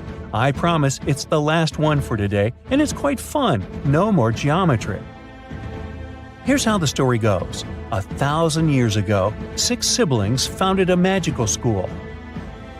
Ingram, Regalia, and Corona are witches, and Agnard, Ardumo, and Modnar are wizards. A pair of siblings found a house each, and the names of those houses are Rymeth, Madlo, and Demora. All 6 of them also founded the 4th house, named after their 7th sibling who went missing when they were young. You are invited to study in the magical school, but as you arrive, you have to be sorted into your house. You have to put your hand on the sorting book and wait for its decision to light up on the cover. When you do it, the book sees potential in you. So instead of sorting you into one of the 3 houses right away, it gives you an opportunity to get into the 4th house, where the most gifted young magicians go. To prove that you're good enough to be sorted into that house, you have to solve the sorting riddle. The task is to guess the name of the special house, which no one but its students knows. But you have some guidelines that can serve as hints. First, you have to find out who founded which house. Here are some statements. Every house was founded by a brother and a sister. Corona and Regula found Rymeth and Madlow, but not necessarily in this order. Ingram and Ardumo founded Madlow and Damora, but not necessarily in this order. Agnard and Regala founded the same house. Now, after you figure it out, the next step is to guess the name of the secret house. To find it out, find what all siblings have in common. So, are you gifted enough to get sorted into that special house? First, you have to find out who founded which house. So, the pair is always a brother and sister. Let's look at conditions 2 and 3. Each of them mention Madlow. Both Corona and Regala are sisters, which means that no matter who founded Madlow, it already has a sister founder. Therefore, Ingram, who is also a witch, couldn't have founded this house, which means that Madlow was founded by Ardumo, so Ingram founded Damora. Agnard founded the same house with Regala, so it was Modnor who founded Damora with Ingram. Therefore, it only leaves us with Rymeth for Agnar and Regala. Finally, Corona founded Madlow. Okay, great. Now we have to figure out the name of the 5th house. What did the siblings have in common? Of course, all of them have the letter R in their names. Let's put them in the order of appearance of the letter in their names, starting with Regala. Under each of their names, let's put the name of the house they founded. Now, the respective letters under each R form the name Radota. That's the name of their missing sister, and that's what the 4th house is called. So, pal, if you figured it out, congratulations, and welcome home. Hazel is a rock climber. She's packing bags for an expedition to Everest. Can you spot any extra items in her suitcase?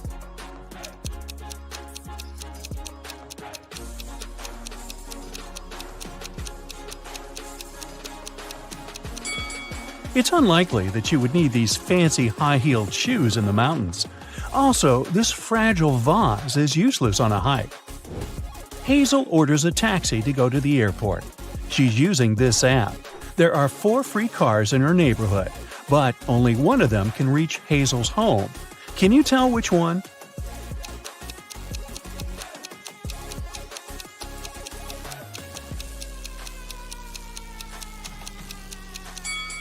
It's the 3rd car.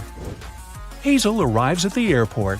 She takes a closer look at her ticket and faints. Can you guess why?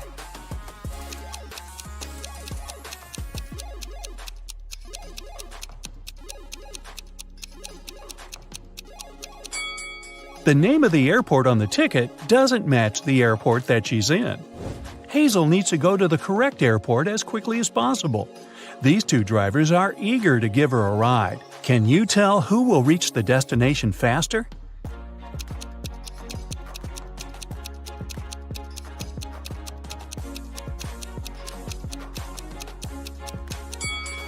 Although the 2nd car looks more expensive and chic, it has a flat tire.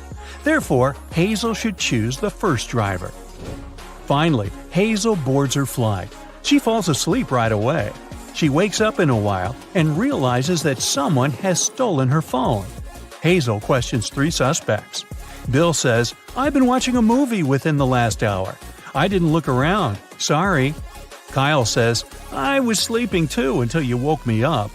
And Sheila says, "I'm afraid of flying, so I listened to soothing music with my eyes closed." Can you guess who stole Hazel's phone?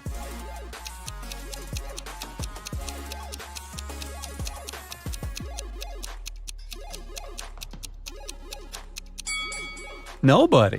She just dropped it on the floor over here. See? It's dinner time. Kyle offers Hazel his dessert if she succeeds in guessing the date of his birth. Here's a hint.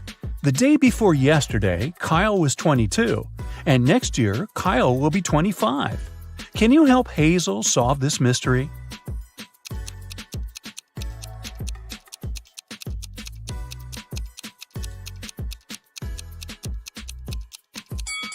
Today is the 1st of January, and Kyle's birthday was on the 31st of December. Therefore, Kyle was 22 on December 30th. Then he turned 23 on December 31st. This year, he will turn 24, and the next year, 25. Finally, Hazel lands in Nepal. She enters the baggage claim area and sees 3 odd things right away. Can you see them too?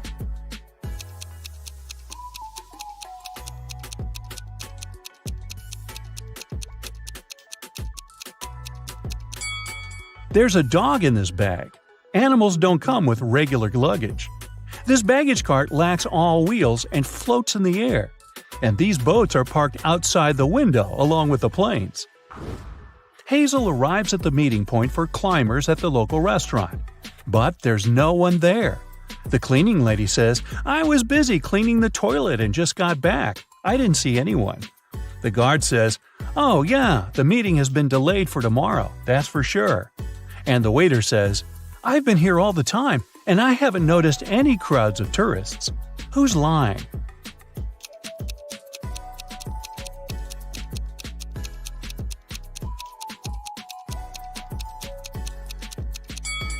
The guard.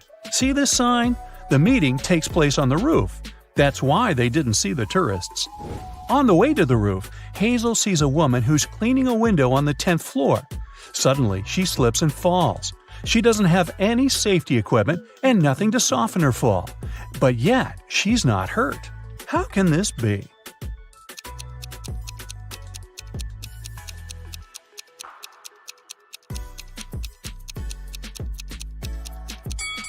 The woman was cleaning the window inside the building. Finally, Hazel meets her group of climbers. But one of these people is an imposter. Can you guess who?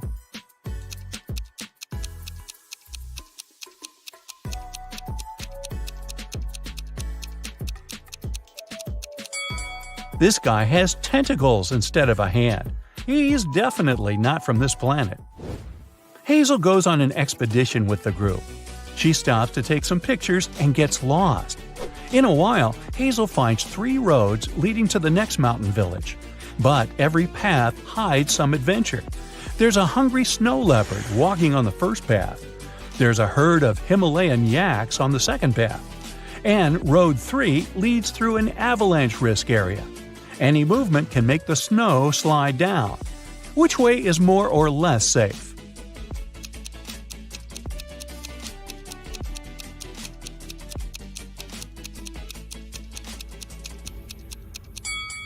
Hazel should choose the second path. Although these yaks look pretty scary, in fact, they're friendly plant eaters. Hazel checks into the local hostel. She leaves her bags in the room and goes to see the sights of the village. After a while, she returns and finds out that someone had stolen her passport.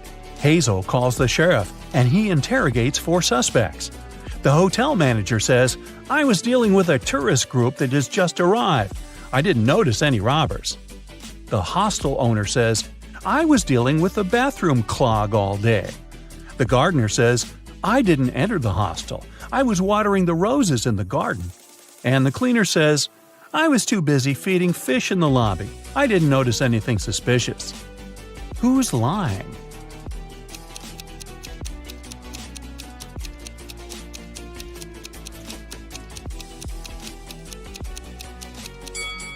The cleaner. Can you see any aquariums in the lobby? Hazel visits a local restaurant. The cook offers her 3 meals to choose from. Can you help her pick the safest option?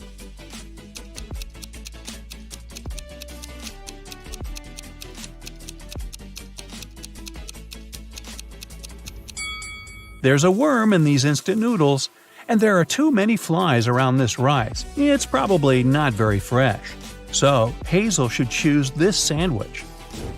In the village, Hazel meets the local guide, Luke. He offers to show Hazel the shortest way to the top. But first, Hazel has to solve his riddle. Luke and his wife have 7 children. Half of them are sons. How is this possible? Can you help Hazel solve this mystery?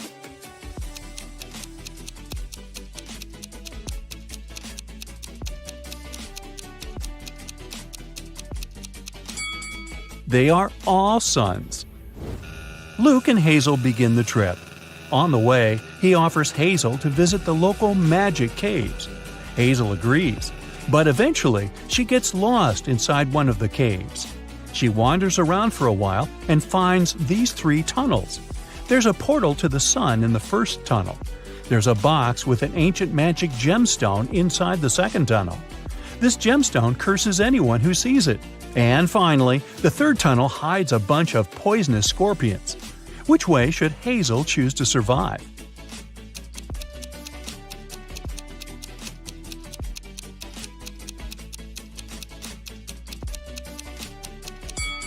The second one. The gemstone is locked in the box, so Hazel should just walk by it. Hazel needs to cross this toxic swamp to continue her trip. The only way to do so is to jump from one block to another. Can you help her choose the last stone wisely?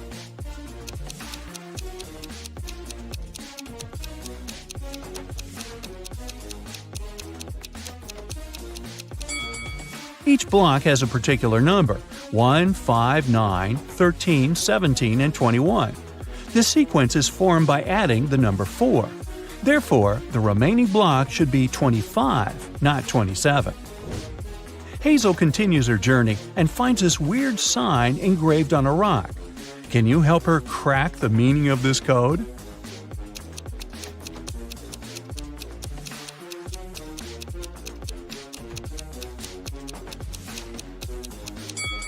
The arrow is pointing to the right. The message is mirrored.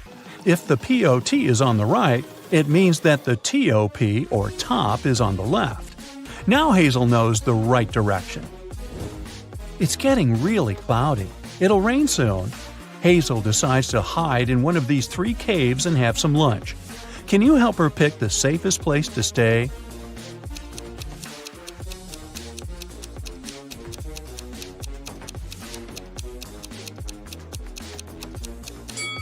Take a look at the tracks.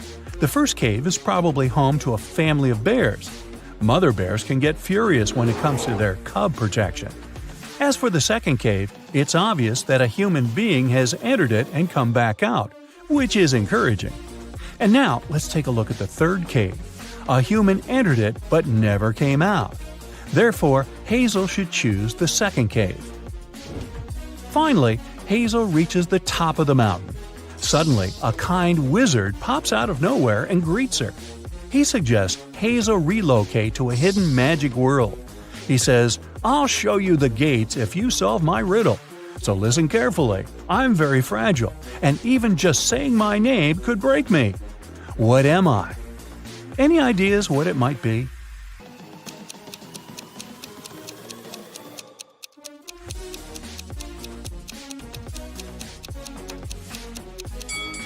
The correct answer is silence. The wizard chose Hazel the gates. There are 3 doors, but only one of them leads to the magic world. Can you help Hazel figure this out?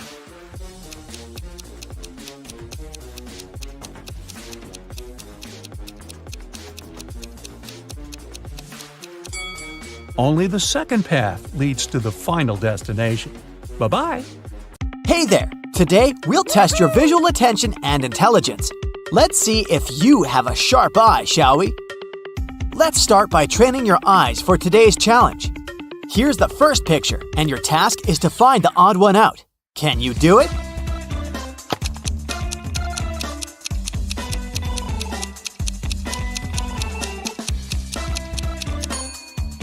Yes, it's right here. Okay, another set of emojis. This time, all of them come in pairs except for one that's a single Pringle. Can you find that one?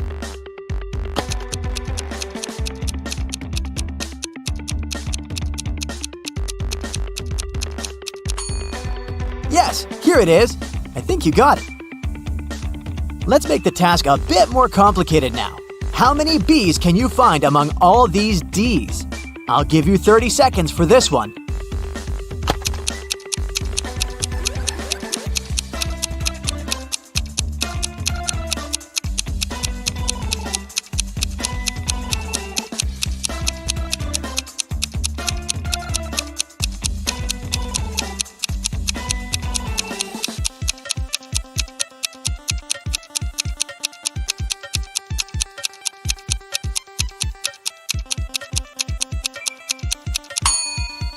Time's up. There's 3 of them. I hope you haven't lost anything. A similar task, but now you should find B's among 8s. How many do you see? You have another 30 seconds to do the job.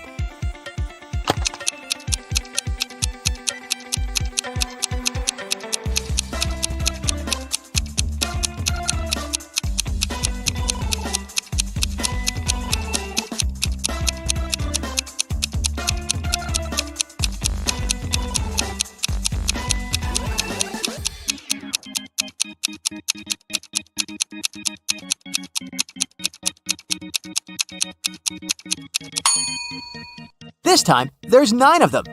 Have you found them all? Look at this pile of eggs. Can you count how many eggs there are here?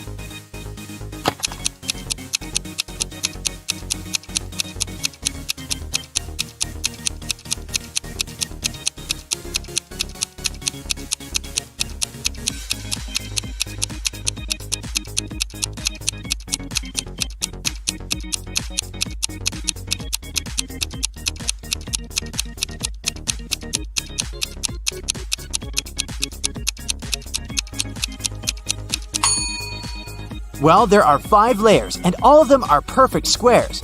A 5x5 one at the bottom, then there's a 4x4 one, then a 3x3 one, a 2x2 square, and one last egg on top. So, we multiply, sum up the layers, and get. How long did it take you to figure it out? Now it's time for a tricky riddle. Take a look at this picture and tell me how many circles there are here. A little hint for you. 3 isn't the correct answer. Think outside the box.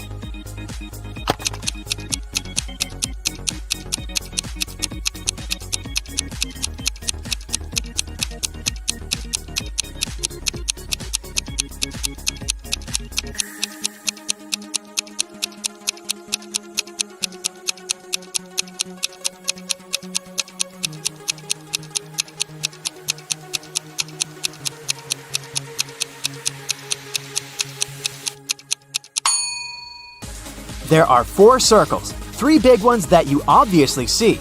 But look, there's the 4th one, this little part of the question mark. Another circle riddle, but you can relax. This one's not so tricky. Just relax and count. How many circles are in the picture?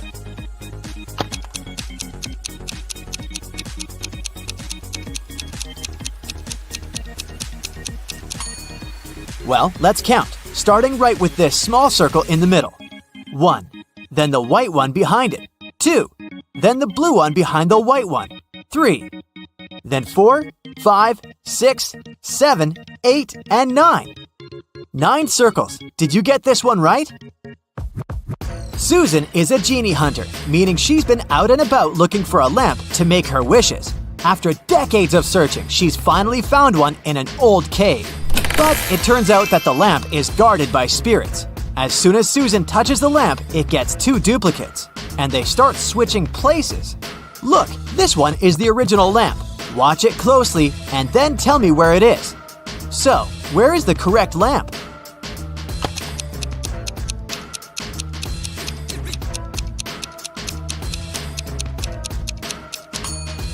Here it is!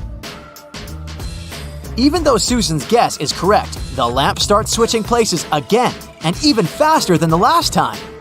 Keep your eyes wide open to have Susan's back. Where is the lamp with a genie?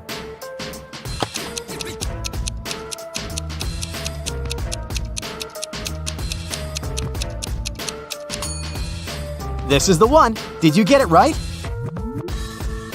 That's very unfortunate, but now there's a 4th lamp. Can you still track the original one? Let's see. Ready, set, go! Now you can make your choice.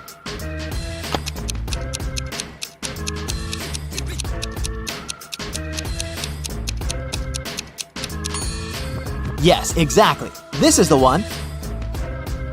Another spin, faster and wilder than all the previous ones. Okay, now you choose.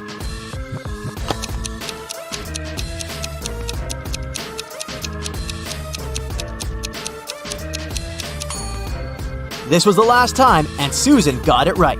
Now she's finally granted her 3 wishes. And what would you wish for? During summer break, Jane's friends invited her to go on a month-long cross-country hike. Jane wasn't a fan of hiking, especially a hike that long. But she also didn't want to come across as a couch potato, so she told her friends that she was going on vacation with her family. In July, Jane found a vacation photo of her parents and her sister taken in April and photoshopped herself into it. Then she sent it to her friends. When her friends saw the photo, they realized it was fake. Inspect the photo and tell me how they knew.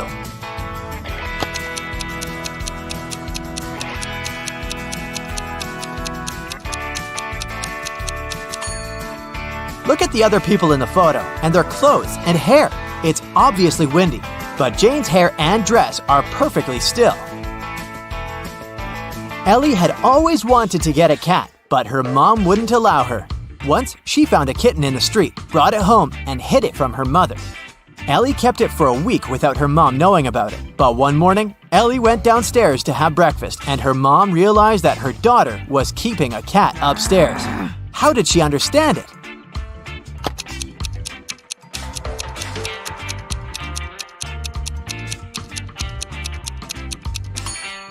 Look, Ellie's clothes are covered in cat hair.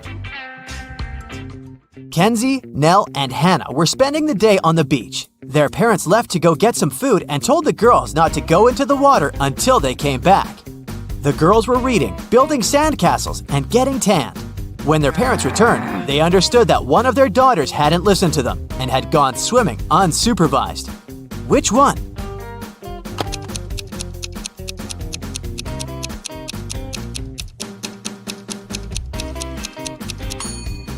It was Nell. Look, the towel she's lying on is wet. In a parallel universe, it's only allowed to have fun and eat candy. No one there ever reads or studies. Mrs. Relham came back home after a long and fun day at a club. Her 3 daughters were supposed to have a fun day. Mrs. Relham asked them what they'd been doing. Hannah said, "I was out with some friends." Elle said, "I went to have a manicure with a classmate." Ava said, "I stayed in the room playing computer games with my online friends." Still, Mrs. Relham could tell that one of her daughters lied. Who was it?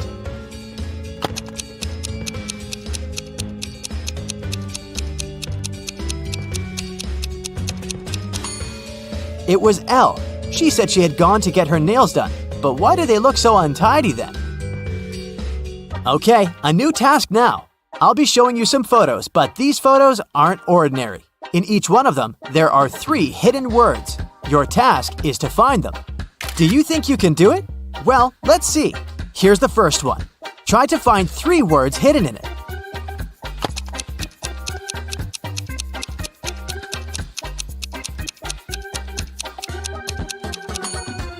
This one wasn't too hard, was it? Here are the words. Now let's make it just a tiny bit harder, but the rules are the same. There are just 3 words. I believe in you. Let's go.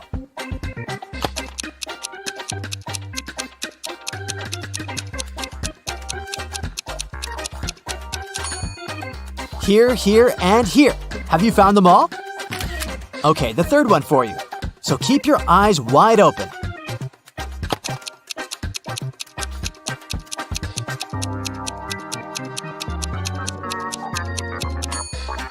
Okay, here they all are. I hope you've succeeded. If not, it's okay. To be honest, I couldn't find them myself. Well, now it's pretty much level impossible. But that's the moment we've been training for. Can you find all 3 words hidden in the photo?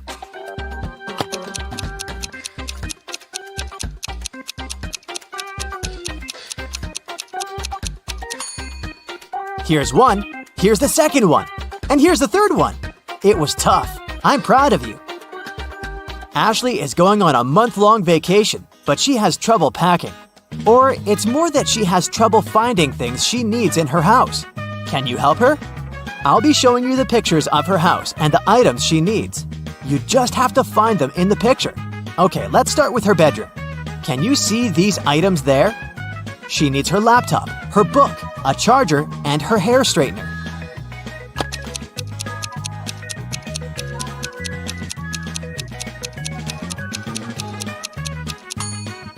Okay, here they all are. Have you found them? The next room is a closet. She needs this particular dress, a hat, a swimsuit, and flip-flops. Can you help Ashley find them?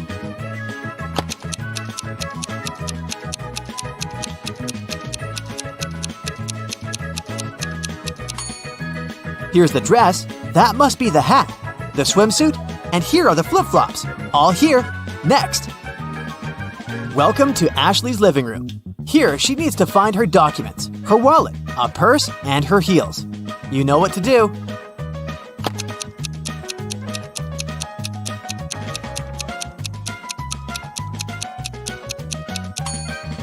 Here, here, here, and here. Great job! And finally, the bathroom. Now she only needs her sunscreen, lipstick, a small mirror, and some hair ties.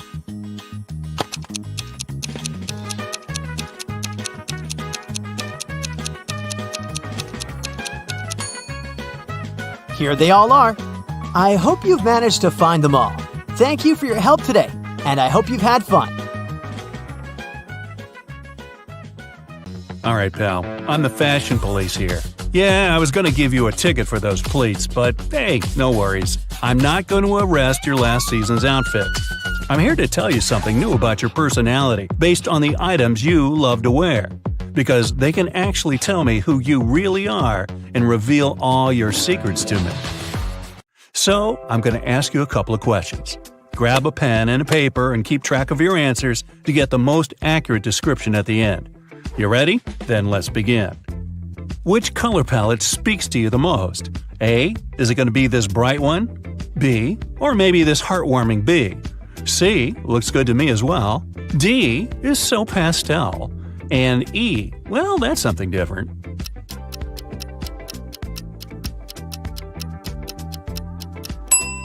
Two. What is a pattern you like to wear? A. Floral, but make it more abstract. B. Plaids. C. Stripes. D. Animal prints. E. I like to keep things plain.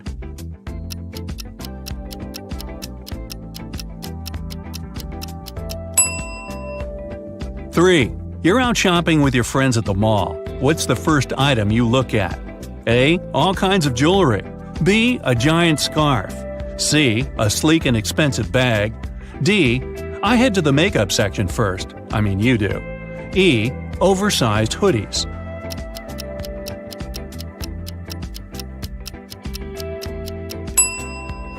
Four. What would be your ideal place to live? A. Living the van life would be the dream. B. A cottage inside the woods that's far from any chaos. C. A penthouse on the tallest skyscraper in the city. D. A giant mansion in the burbs. E. An apartment in a brownstone building.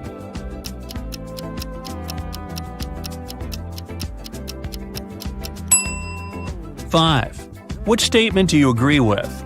A. The clothes I wear usually reflect how I feel during that day. B. I love layering. It also makes me prepared for any kind of weather. C. I don't like changing my style. I stick to what I think looks good on me. D. I always follow the trends and spend my money on designer items. E. I value comfort over style, but I try to look presentable.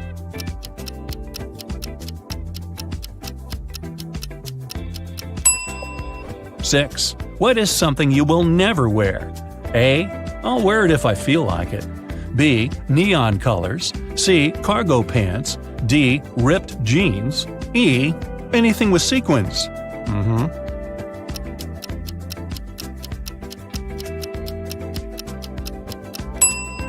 7. What would be your ideal shoes?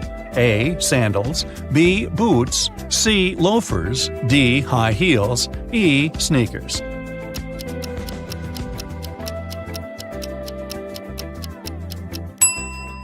8. What do you think about accessories? A. The more the better.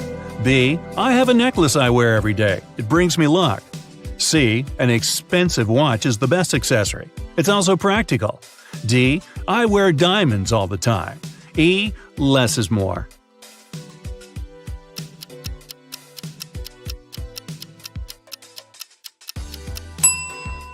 Nine. How would your friends describe your style? A. Honestly, I don't know and don't care. B. A mix of dark academia and cottage core. C. They tell me I look sharp.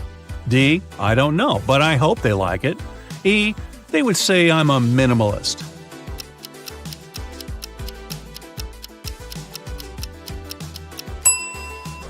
Ten.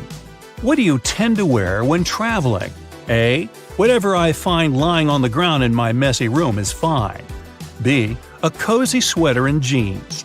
C. A suit. D. Full makeup. E. A t-shirt and sweatpants.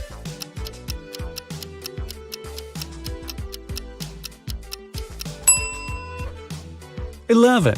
What city would you like to visit? A. Rio. B. Edinburgh. C. New York. D. Monte Carlo. E. Copenhagen.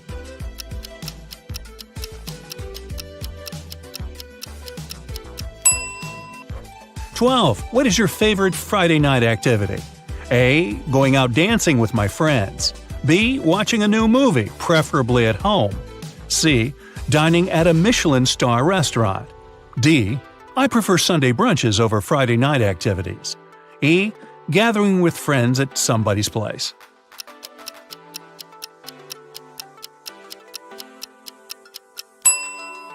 "13. Where do you like to shop? A. Wherever I feel like. B. I shop online and check vintage stores. C. I usually visit a tailor for custom-made clothes that fit me perfectly. D. I shop at designer stores only. E. Retail stores have everything I want.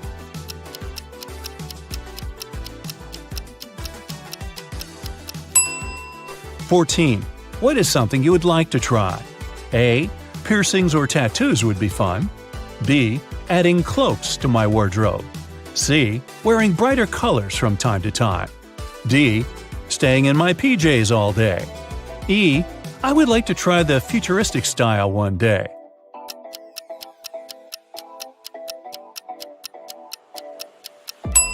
Well, pal, that's it for questions. Now, let's see what your style tells me about you. If you have mostly A's, it's fair to say you have an edgy style. You're a bold person who likes to show your personality. You're comfortable in your own skin. You aren't afraid to be different and don't like being bound by rules and restrictions. You're a bit of a rebel. That's why you don't really care whether a shirt goes well with a coat or if the color of your bag matches the color of your shoes. The word impossible doesn't exist in your vocabulary. You are very creative and smart. You have an unconventional way of thinking. You are also a dreamer and a bit of a romantic. That's why you think if you put your mind to it, there is nothing you can't achieve. We need more free spirits like you. If you have mostly B's, you're a nostalgic one. That's why you enjoy the fashion of the past decades. You try to interpret it in your life and create more modern looks with those old trends. You value wisdom the most. That's why you love to read lots of books and learn new things. You're a mysterious person who doesn't let people in easily. It takes time for you to trust and open up. But those who are a part of your life are so lucky because there is nothing you won't do to protect them or make them feel loved and happy. Your favorite season is likely the fall, and you're probably a night owl. You don't like being in crowded places. It drains your energy. You prefer spending time alone in nature. It makes you feel powerful. Try to meet more people and give them a chance to get to know you. They might surprise you. If you have mostly C's, you're a let's get down to business type of person. And you show that with your formal clothes. You value power and like to have control over things. It's important for you to stay on top of everything. You get angry if you feel like people are keeping something from you. Minor inconveniences cause you great distress. You're most likely an early bird who is ambitious and hardworking. You want to be successful in everything you do and expect so much from yourself. Now, keep in mind that you're only human, and such high expectations put you under a lot of pressure. You don't have to have a solution for everything all the time. It's okay to fail every now and then. Those who truly love you will still accept you, even if you don't achieve greatness. Now, if you have mostly D's, your wardrobe is sophisticated and classy. You always dress well and look polished no matter where you're going. Even if that means you're overdressing for the occasion, you never compromise your style. You love being the center of attention. You care about what people think of you. And that's why you tend to buy stuff that you think they would like. You may seem like a snob to some people, but actually, you have a very kind and big heart. Those who are close to you know that you love to help others whenever you can and try to bring out the best in them. Don't be afraid to show people who you really are and live your own truth. You don't need to please them all the time with the way you look, talk, or act. You're enough, and you're loved. If you have mostly E's, you have a casual style. You like to keep things simple. You often choose sporty clothing items because they make you feel comfortable and relaxed. You're a bit shy and don't like drawing too much attention to yourself. You like being around people, especially your close ones. You feel much better and happier when you know you belong to a group. You're a good communicator and bond well with other people. However, you also value your personal space. So sometimes, sitting at a cafe alone, sipping coffee, and observing others is one of your favorite activities. You're also athletic, and you take good care of your health. So, was the description you got accurate? Let me know, pal, in the comments below. And hey, I'll let you off with a warning this time. Lose the pleats. How about a refreshing brain workout? If you're ready, let's start. A man walked into a room and saw 3 doors. The first one had a sign which read, "To the swamps." On the second door, there was a note, "Lion's Den." The third door didn't have any sign, but the man knew for sure where it led. How?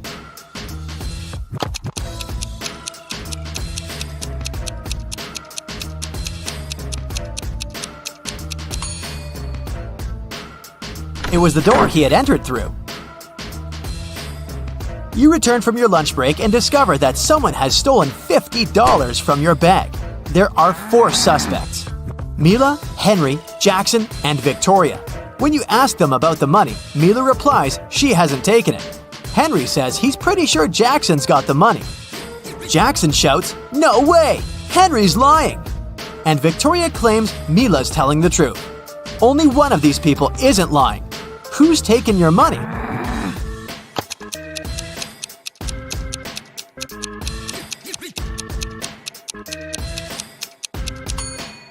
It's Mila. She, Henry, and Victoria are lying, while Jackson's telling the truth. If anyone else had taken your $50, there would be more than one person telling the truth. Several sparrows landed on trees. One bird for one tree. But in this case, one of them didn't have a tree of its own. Then they regrouped, with 2 sparrows sitting on one tree. After this, one tree was left birdless.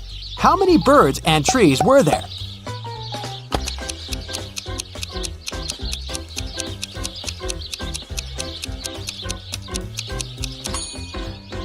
There were 4 sparrows and 3 trees.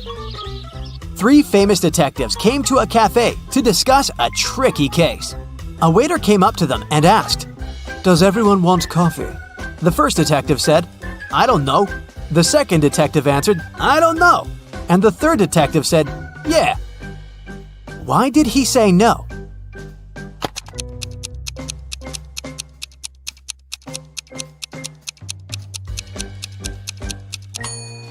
All the detectives wanted to have coffee, but the first 2 couldn't know if it could be everyone's choice.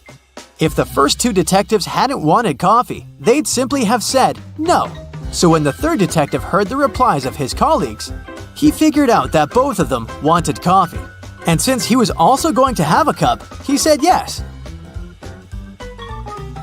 Look at this picture and try to figure out who is an alien in disguise.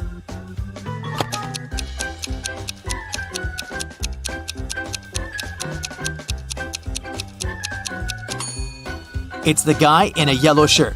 He's eating a banana, but he hasn't peeled it before biting into it. He probably sees this fruit for the first time. You have an equation made of matchsticks. 6 plus 4 equals 4. Move just one matchstick to make it true.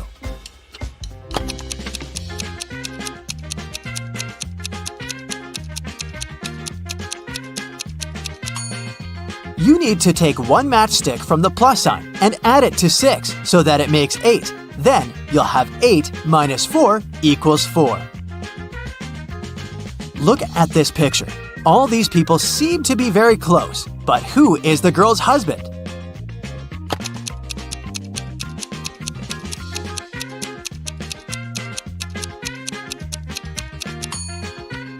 It's the guy on the right. He's the only one to have a wedding band on his finger. The next riddle to check how attentive you are. Who is her husband?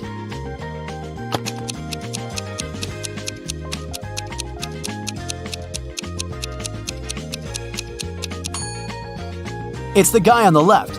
Look, here's his photo in the car. He's actually the owner of this vehicle. Can you figure out what's wrong here?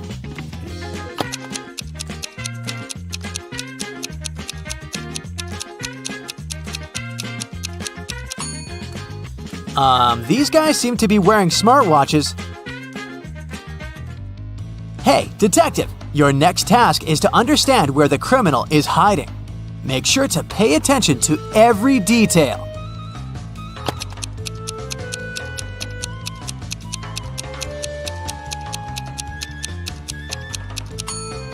The criminal is in House A. The car next to his house is parked in a way that makes it easier for the criminal to drive away as fast as possible. Can you figure out which of these people is in the greatest danger?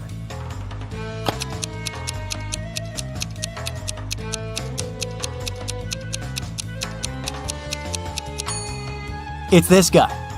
This large icicle is about to fall right on his head. Is the person in the yellow car driving right or wrong?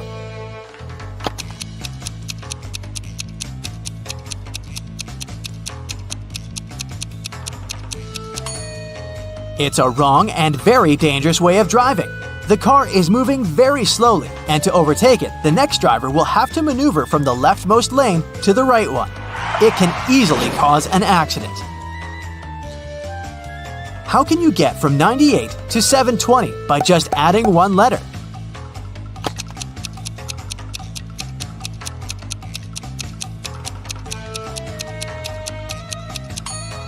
Add the letter X between 90 and 8. You'll get 90 times 8 equals 720. A wealthy businessman was traveling by a high-speed train. He had a suitcase full of cash on him. The train was moving through a mountainous area with numerous tunnels. After the train left one of the tunnels, the businessman noticed that his suitcase was missing. There were only 4 other passengers in the train car. Matthew said he had broken up with his girlfriend and didn't care about anything happening around. Joseph said that he'd bought his favorite author's novel at the station and had been engrossed in reading. Zoe said that she hadn't seen anything. Her eyes had been tearing, irritated by the smoke coming from the train. And Ellie claimed she had been napping with her sleeping mask on. So, can you figure out who took the businessman's suitcase?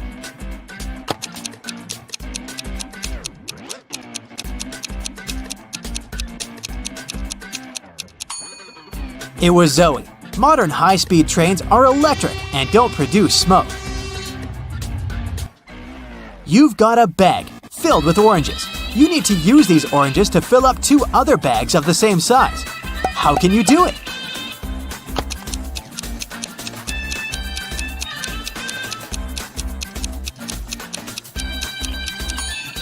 Put one empty bag into the other and fill them with oranges. Detective Marcus and another passerby became witnesses of a car accident. A man hit by a minivan was lying on the ground, unconscious. Marcus rushed to the nearest cafe to call an ambulance.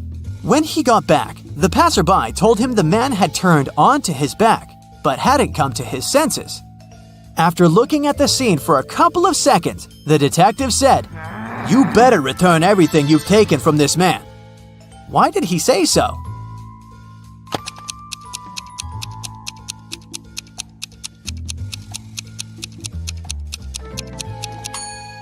When they saw the man at first, only one button was buttoned on his suit jacket, but now it's already 2 buttons. The passerby must have opened his jacket to look for the wallet and then buttoned it up incorrectly. Now, imagine you're lost in a forest on a freezing cold winter night. You realize that you have nothing to warm you up. There are 3 options: to stay where you are and call for help, to keep walking until you get out of the forest, and to go on, but take small breaks, sit on the snow, and cover yourself with some branches. What should you choose?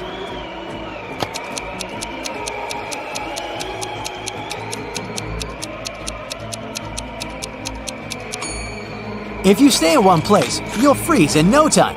Sitting on the snow during short breaks isn't a great idea either. Branches won't warm you up, and you may accidentally fall asleep and never wake up again. The only way to survive is to keep walking. Sarah invited her friend Alice, who was studying to become a police officer, to a party. It was organized by Sarah's friend Sean. Sarah was worried that there might be a thief at this party. Throughout the event, Alice was watching the guests attentively. At the end of the party, she told Sarah who the thief was. Have you figured it out too?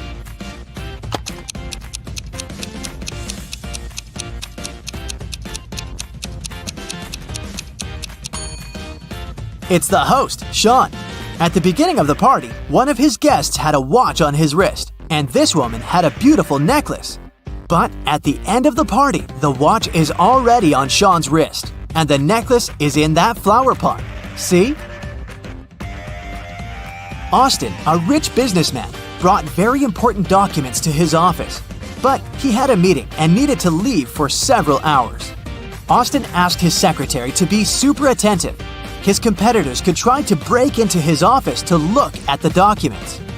When he came back, his secretary told him everything had been quiet. But when the man looked around, he realized someone had been inside his office. The secretary eventually admitted having fallen asleep while Austin was away. How did the businessman understand someone had visited his office?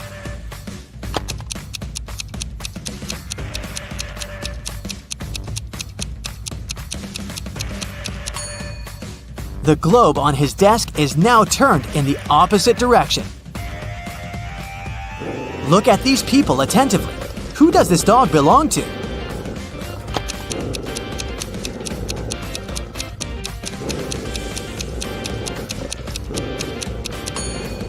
The dog's owner is the guy in the middle. He's the only one who isn't trying to pet the animal. Look at this picture. Where is the bank robber hiding?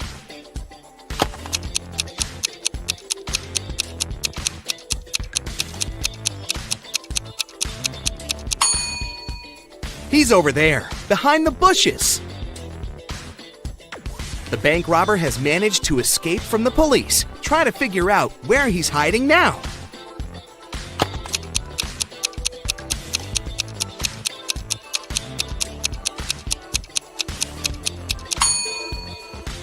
See that maintenance hole? That's where the criminal is. This robber is just too fast. He's escaped again and is now hiding in one of these fitting rooms. Help the police find him.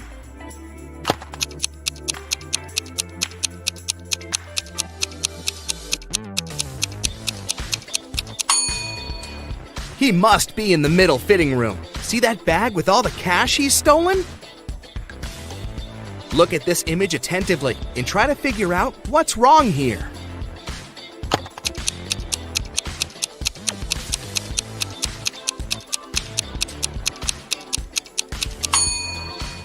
In reality, the guy is holding a tube of toothpaste in his left hand, but in the reflection in the mirror, he's got nothing in his hand. How about this picture? What's wrong here?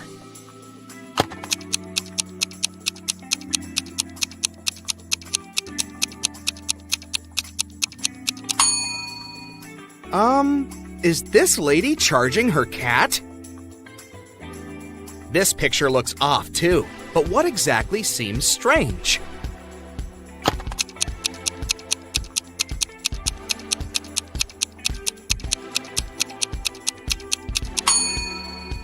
It's the girl in the front. She isn't reflected in the water. Now the next image to challenge your observation skills. Does anything strike you as odd in this picture?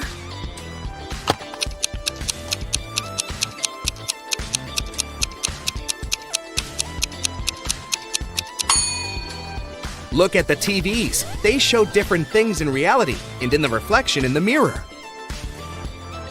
Can you figure out what this means?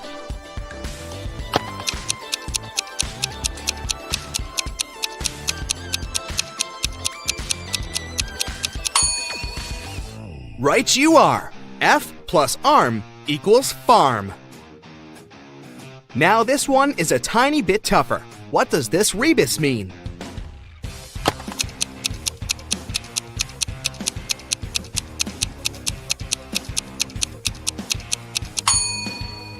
Storm, TH. It's thunderstorm. And how about this one? Can you crack it easily?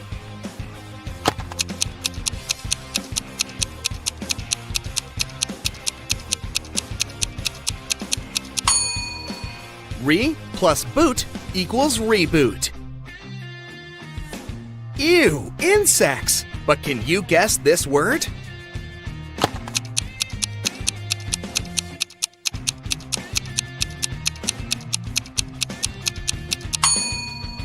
How many ants are there? 10. So the correct answer is 10 plus ants equals 10 ants. I have 8 fingers and 2 thumbs, but I'm not alive. What am I?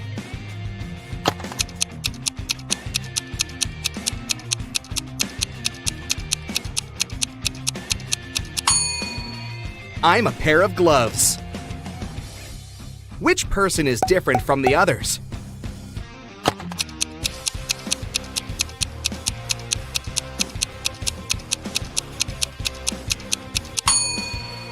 Right you are, this one with shorter hair. Try to figure out which emoji is the odd one.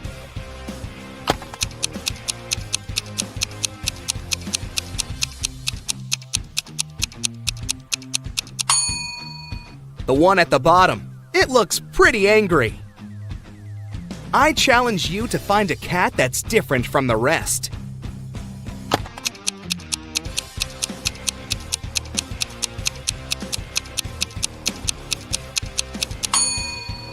Right! It's the one closer to the bottom, facing away from you. Which image is the odd one?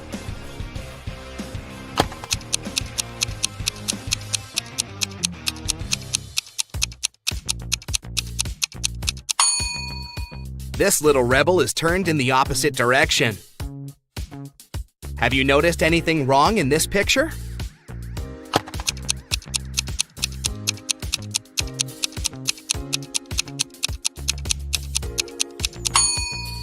The ball. They're playing soccer, not basketball. Which cow is different from the others?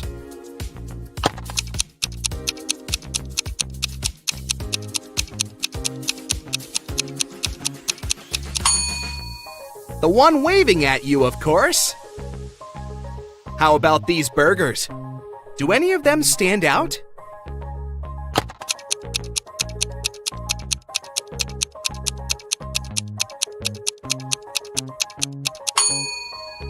See, this burger is smaller than the rest. There's something wrong with this picture. What exactly?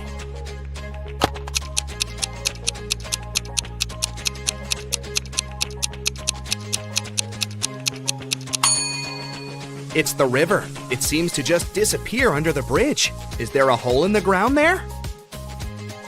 Which emoji is the odd one?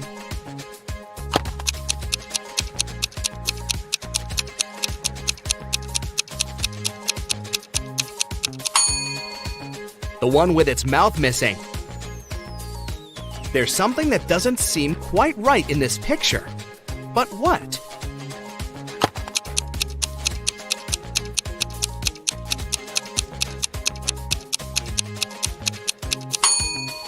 The rainbow. Its colors are a bit messed up. Can you find a pig among these birdies?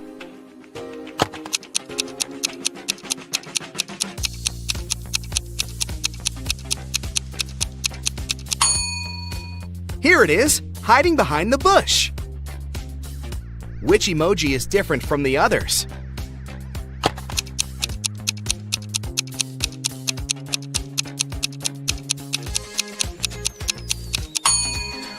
It's the unwinking one, with both of its eyes open. These smiley faces look so cool, all but one.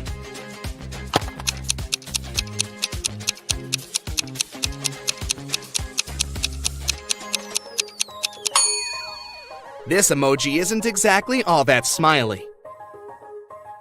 There's something wrong with this keyboard. Can you figure out what exactly?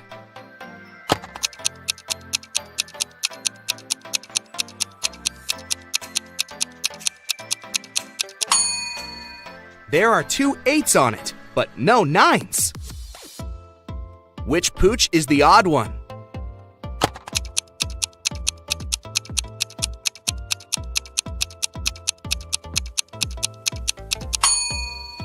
This doggy seems to be friendlier than the rest. Find the odd avocado.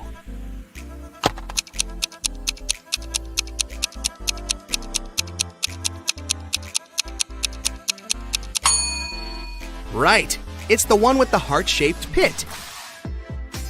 Which emoji is different from the others?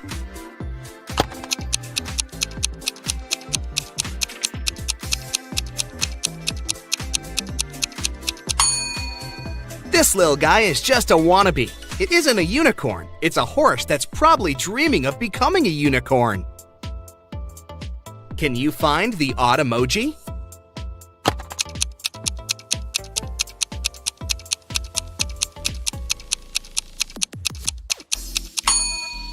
The one at the bottom seems to be even more in love than the rest. The hearts in its eyes are bigger than what other emojis have. One of these music notes is different. Which one?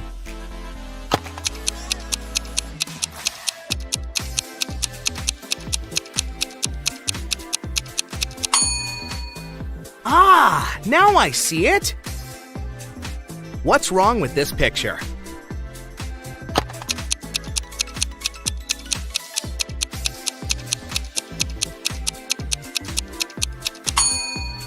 The calendar claims it's August 2018, but the computer is sure it's still August 2017. Can you spot a teddy bear without a hat?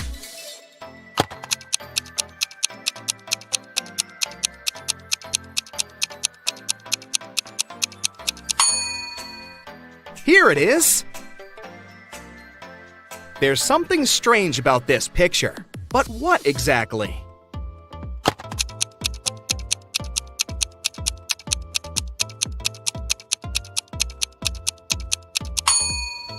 One of the birds doesn't have a reflection. Creepy. Which sheep couple is different from the others?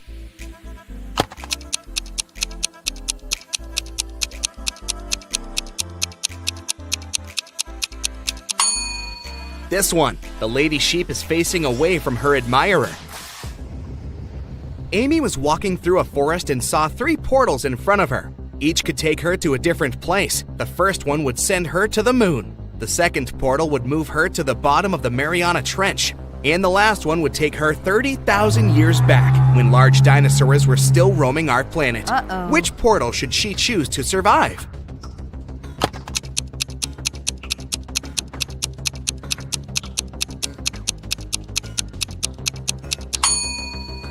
The third one. Dinosaurs went extinct 65 million years ago. Amy will be safe there. John was looking for a gift for his mom at a shopping mall when he noticed that one of the stores had a mysterious extension. It led to a vault filled with diamonds and gold jewelry. As soon as the guy walked in, the store owner locked him in the room. He told John he had to eat one of the 3 cookies on the table and manage to get out of the room. Then he'll be rewarded generously. The first cookie would turn John into an animal. The second cookie would turn him into a giant. And the last one would make him invisible. Which cookie should John eat?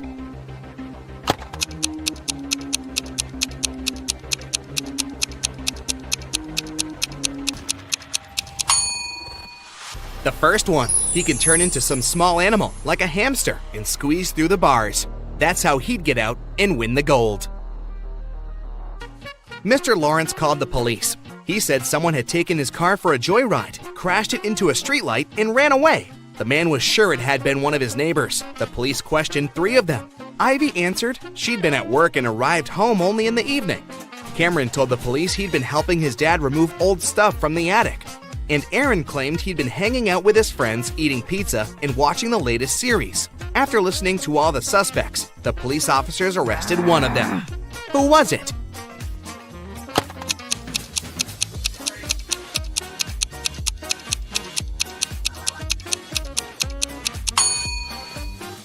It was Cameron. There's no attic in his house. He invented the whole story. Naomi invited her friends to a pajama party at her house. The only thing she asked the girls was, "Don't enter my brother's room. He loves playing tricks on people. And once you get there, you might not be able to get out." They were gossiping and watching viral TikTok videos when one of Naomi's friends asked, "Wait, where's Rebecca?" Meanwhile, Rebecca went to the kitchen to drink some water, but she got lost and ended up in Naomi's brother's room. The door closed behind her back, and it wouldn't open. The girl noticed a password lock with letters on it. Rebecca looked around and spotted a piece of paper on the table with 5 numbers on it: 3, 7, 6, 9, 2. The girl thought for a while, then entered a combination of letters and got out of the room. What was the password?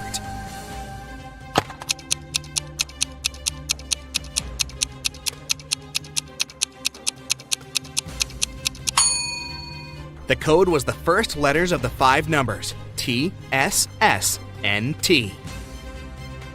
An expensive ring went missing from a jewelry store on the first floor of a large shopping mall. The manager called the police. After watching the CCTV camera footage, they had 3 suspects: a student, a woman with a daughter, and an elderly man.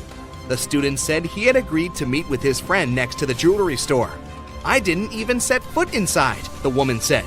"I was at the movies with my daughter here in the mall when everything happened."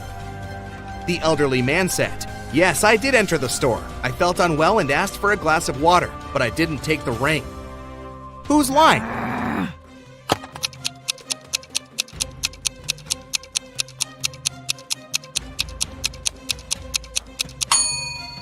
Look, all the movies running at that time had a 16+ age rating. The woman wouldn't have been able to watch any of them with her young daughter, so she must have lied.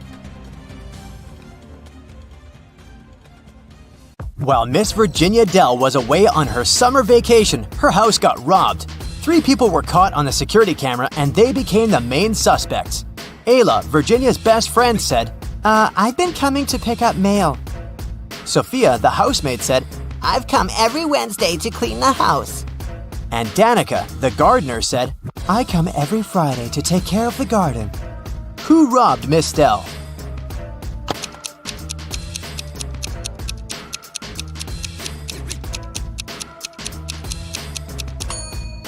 It must have been Sophia, the housemaid. She said that she cleaned the house every week.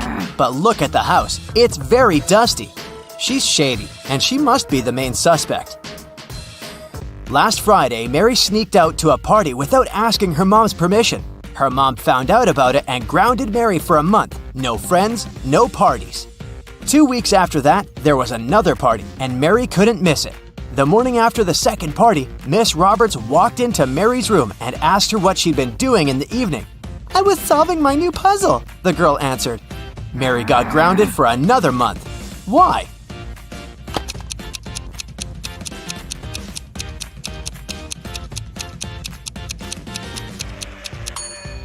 Take a look at the puzzle. She's barely started it. It doesn't look like an evening-long activity. Jane was a straight-A college student, but her friends hadn't heard from her in a week. When she didn't show up for an exam, her best friend got concerned. She came to visit, but Jane wasn't home. So, she reported that Jane had been kidnapped. There were 3 suspects, all of them Jane's ex-boyfriends. Michael, Miguel, and Daniel. All of them denied being in any contact with the girl. Who should be arrested?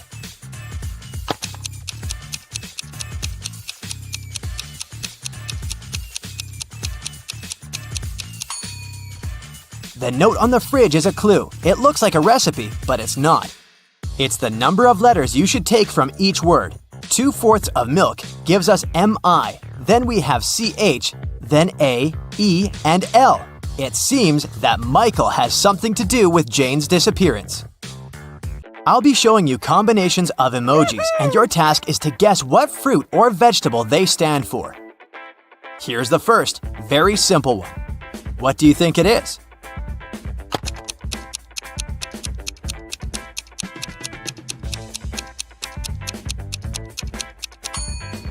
So there's an egg and a plant. So, of course, it's an eggplant. The next one. This time, it's not so obvious. Do you have any ideas?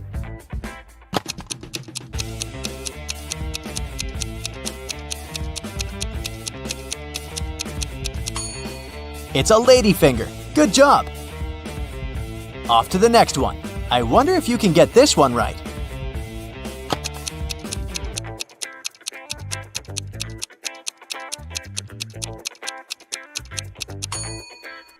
A car and a rat. A carrot, of course. Now let's add some letters to help you. What about this one? What's your bet?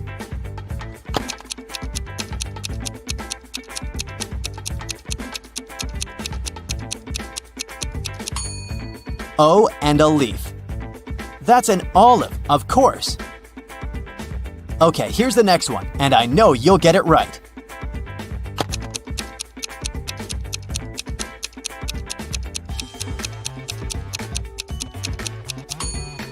Some sugar, or rather something sweet, and a potato.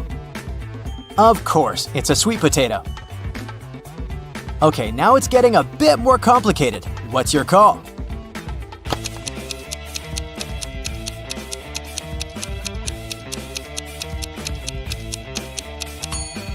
There are two types of people who love it and those who can't stand it. It's cauliflower. Okay, and here's the last one for you.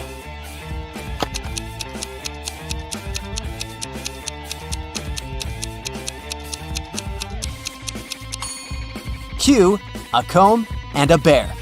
Cucumber. Great job with these ones. Esme was having a walk in the forest and got lost. She was wandering around until she found the road leading to the house of a witch, her old friend. Esme approached the house, but the witch wasn't there. Instead, there were 4 open portals. On the table, Esme found the witch's to-do list. Can you figure out which portal the witch entered?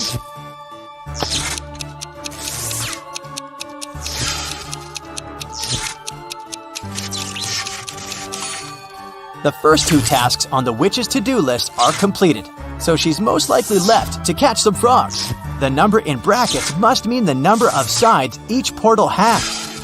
10 is a star, 3 is a triangle, 4 is a square, and a 0 is a circle. To catch some frogs, she must have used the portal that looks like a square. Cindy was a kind and beautiful girl in her junior year. 2 best friends, Dylan and Kobe, wanted to ask her out to prom.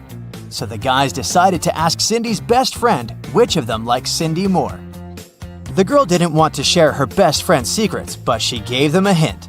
Cindy loves pizza, but she can't stand burgers. She likes to go to the pool, but never goes to the gym. Her favorite animal is the llama, but she's afraid of zebras. Which of the boys does Cindy like?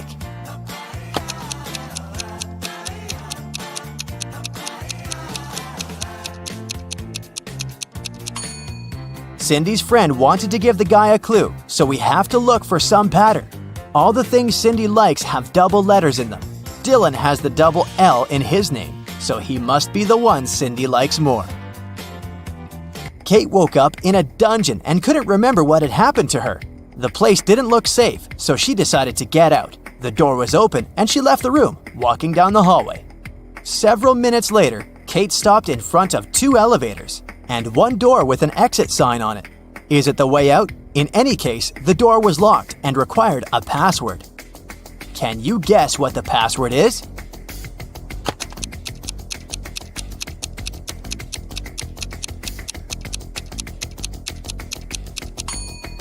Pay attention to the numbers on the elevators. They say 13 and 11, so the password must be 1311. In a small, quiet town, young men started to go missing. The police had been looking for them for many months and couldn't find any traces. But one day, they discovered an abandoned basement in an old swimming pool. Inside, there were 3 young men who claimed they had been held there for 3 months. One of them was the kidnapper. But who?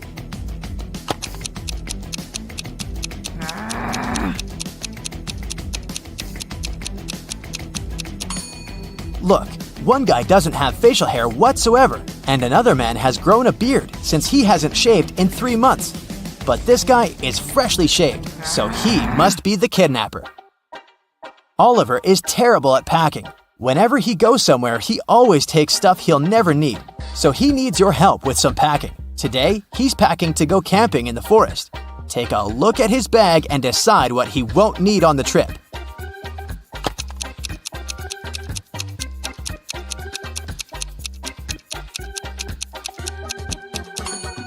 Look, there's an electric hairdryer. There's no electricity in the forest, so he can definitely leave it at home. Now look at what Oliver has packed for his vacation in Egypt, where he'll be staying in an all-inclusive hotel.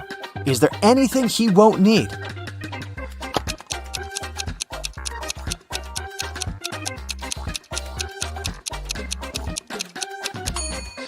Is that laundry detergent? Yeah, you don't wash your clothes yourself in an all-inclusive hotel.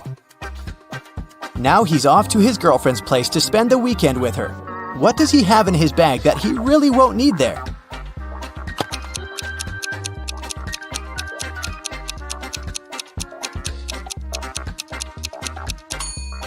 Is it a roll of toilet paper? I think it's very likely that his girlfriend has that. Oliver is going to visit his grandparents and stay with them for a week. They live on a farm where there are cows and horses. Oliver is going to chill and do some gardening. Now check his suitcase. What's there that he won't need?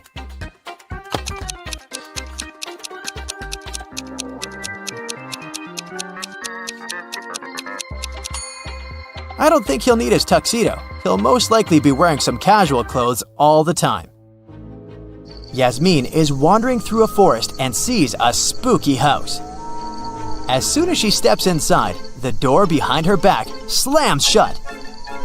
It's the house of an old magician who doesn't like visitors. But there's a chance for strangers to escape.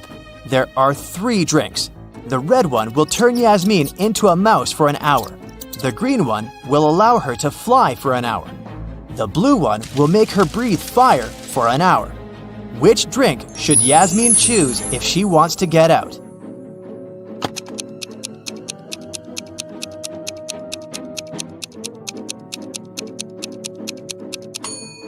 Yasmin should drink the red liquid. She'll turn into a mouse and will be able to escape through this little hole in the front door.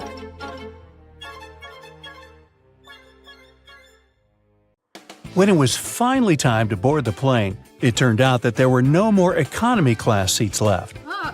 Kim and Ashley were offered to fly in business class. Oh, yes. There, the girls saw 3 people. When the flight attendant served them fresh juice, she whispered that Kim and Ashley were extremely lucky. They were about to travel next to a famous Italian billionaire. Can you guess which of these passengers is the billionaire?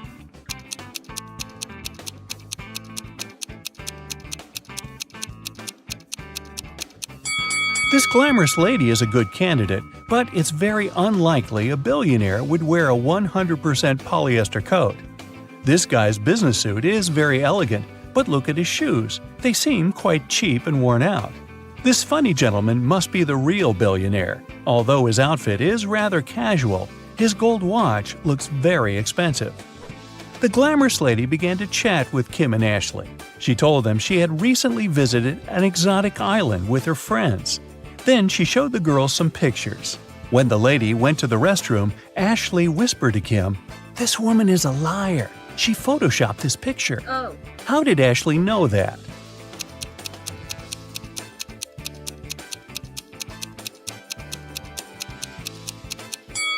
It's all about the shadows.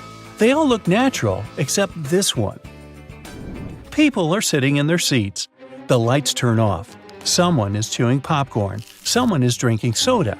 The movie starts. This is a horror movie. Someone screams. The ticket taker enters the hall. Several people haven't paid for their tickets. Guess who?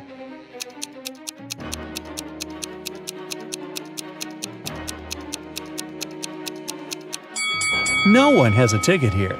Free entrance, the note pinned to the back door claims. Once, on a cold winter night, someone stole jewelry from a famous singer's house. The thief didn't manage to run far away because a police car was passing by. The burglar hid the bag with the jewelry in the snow and disappeared into the crowd. Detective Anderson managed to catch 2 suspects. Look at them and try to guess who robbed the singer.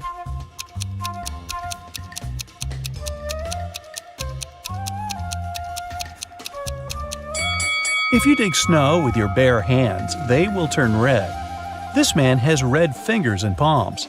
But that woman could dig snow wearing a pair of gloves, so she could be the thief too. But she wouldn't be able to run in such high heels. After the meeting, Zoe unboxed a delivery from a popular writer. He sent Zoe his new masterpiece in secret.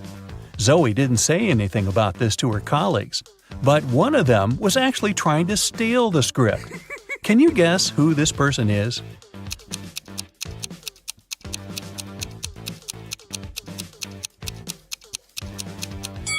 It's the assistant. He's using his front camera to take pictures of the mirrored ceiling while Zoe is looking through the script. You're walking along the beach. Suddenly, you hear a scream. A woman is calling for help. She's drowning.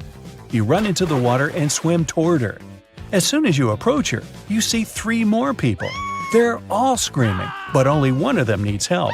The rest are mer people who want to take you to their kingdom. How can you find out which one is human?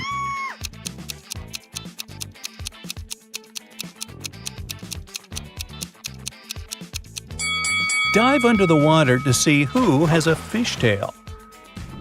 Richard likes abandoned buildings and old castles. Today, he's going to check a huge house that belonged to a vampire a long time ago. Well, that's what the legends say. Richard certainly doesn't believe this. He takes his camera and sets off.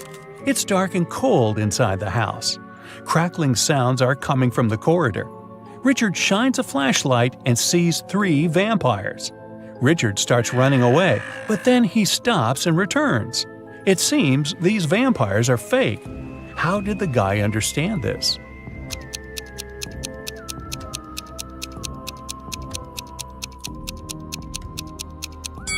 There's a mirror on the ceiling above the first vampire, and he gets reflected there.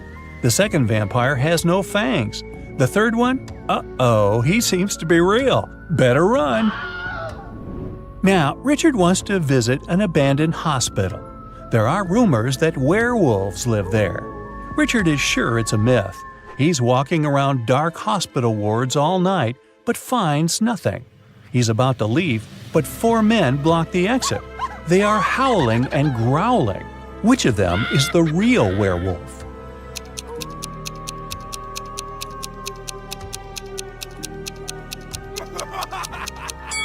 No one. The full moon is shining through the windows, but these people haven't turned into monsters. But still, Richard runs away. It seems these guys are really crazy. A rich man comes to an exhibition of modern art. He's going to buy a new painting for his collection. The owner of the exhibition shows him 3 works of different artists. In the first picture, there's a green triangle with a sunflower in the middle. The second painting is of a tiger taking a selfie on its phone. In the third picture, there's a flying house. The collector is sure that one of the paintings is fake. Which one?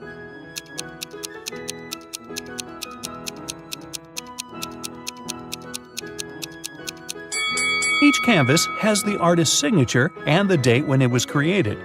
The painting with the tiger is dated 1957. There were no mobile phones and selfies at that time. This picture is fake. Martin's nervous because today is his first DJ performance at an electronic music festival. He goes on the stage. The crowd is cheering. Martin puts his headphones on and turns on the first track. Music is playing, but people aren't dancing. Why?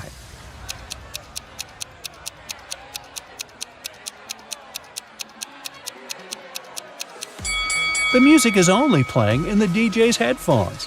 Martin hasn't connected the wire to the speakers, see? Jack is walking through an ancient, abandoned city in the desert. Treasure is hidden somewhere here. Jack checks the map and finds the right place. He starts digging. 6 hours later, exhausted, he hits something with a shovel. It's a chest. Jack pulls it out of the ground, rips off the rusty lock, and opens it. The chest is filled with ancient gold coins. Each of them costs hundreds of thousands of dollars. Now Jack is incredibly rich. But he shouldn't be happy because all the coins are fake. Why is that?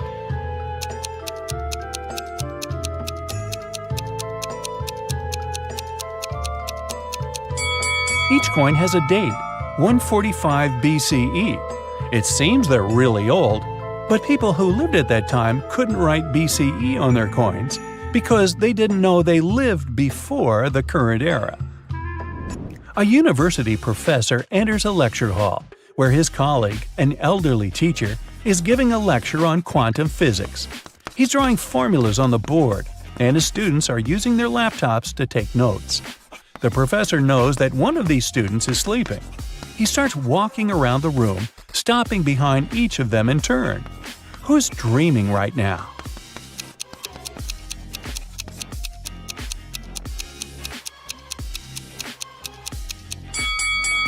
Almost all of the students are writing the formulas down in their laptops, except that one. His screen is off. That's because he's fallen asleep. Detective Anderson is chasing a robber dressed in a tuxedo. Suddenly, the criminal runs inside a huge hall. All the people there are formally dressed. Help Detective Anderson find the suspect among them.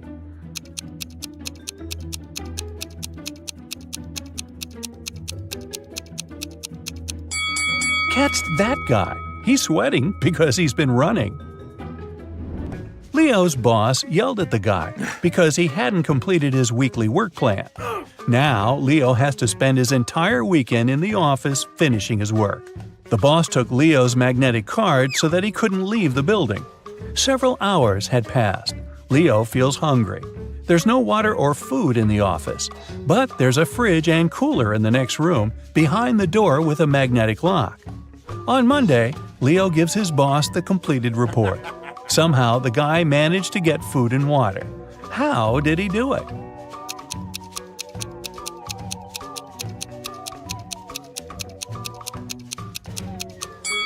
Leo just went to the refrigerator and got himself some food. No one said the door with a magnetic lock had been locked. Victoria approaches her house. The light bulb turns on automatically and lights her way to the door. Victoria inserts the key and goes inside. A couple of hours later, the doorbell rings. She looks through the peephole and sees a silhouette of a man wearing a hat. Victoria is afraid to open the door, but not because it's a stranger, but because it's not a human. Why does she think that?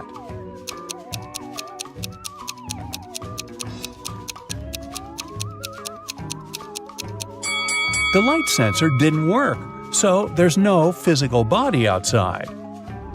There's a huge airplane hangar on the edge of the desert. Pilot Tyler steps inside and notices a cat sleeping near the ceiling on one of the beams. Tyler decides to save it. There are no stairs and nothing else that can be used to get there. The only thing Tyler sees is a large puddle of water on the floor. How did the cat get there?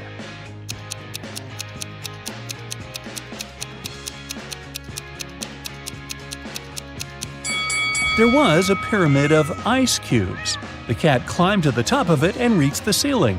Then the ice melted and left the puddle. Gee, I guess I won't mention my theory about the cat drinking so much water to the point of bursting, which then propels the cat up in the air and, well, let's stick with the ice cubes. Margaret, Rachel, and Diana are walking down the street, sharing their plans for the weekend. The girls look rich, but only one of them has a lot of money. Who is it?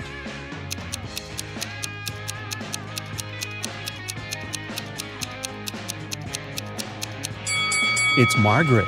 You can notice the key to a Ferrari in her bag. Rachel had been dreaming of becoming a famous actress. Finally, her dream was about to come true. A famed talent agency had invited Rachel for an interview.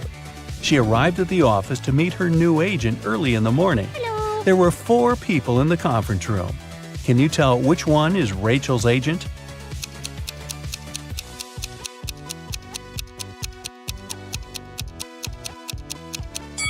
This guy is the only person who doesn't have an employee badge, so he's probably a guest too.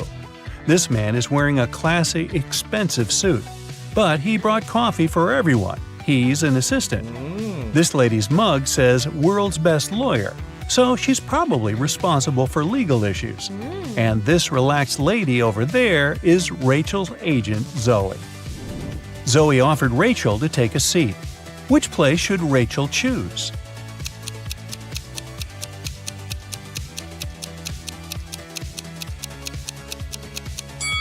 This chair is missing one leg. Someone has spilled coffee on this chair. It has written "The Boss" on the drink in this cup and left it on the table next to this chair. And someone has left a sweater on this chair. So Rachel has only one option. Here it is. The royal family of Ravania were going to visit the city during their world trip, and, of course, they were all bringing their precious crowns with them. They asked the mayor of the city to take special precautions. Thank you. So, he placed the crowns in a safe in a hidden room in his office, guarded by a couple of security officers. However, the next morning, when the mayor came to check on the crowns to report to the royal family that they were safe, he started panicking. Can you guess why?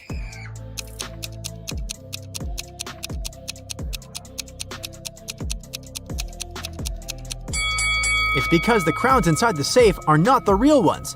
The first crown has a price tag on it. The second crown is broken. And one of the gemstones on the third crown is missing. Oh no! That wouldn't happen if it was the real thing.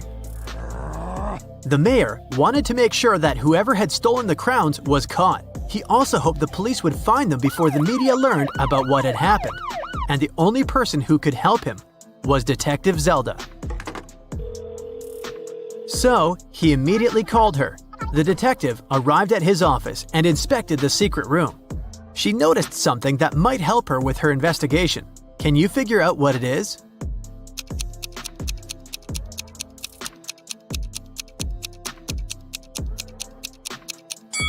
There's a piece of paper under one of the fake crowns.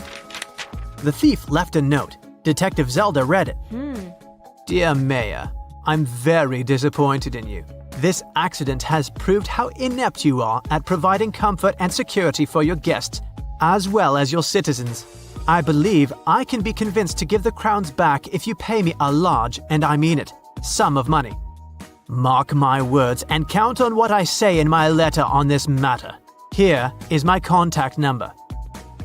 19.1-1.3-19.4-1.2 and 13.3-1.2-6.3-9.1. Yours truly, the Riddling Man.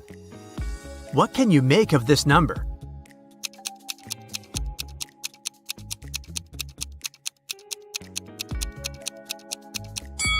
Well, the mayor thought it was a phone number. He immediately took his phone and dialed the number.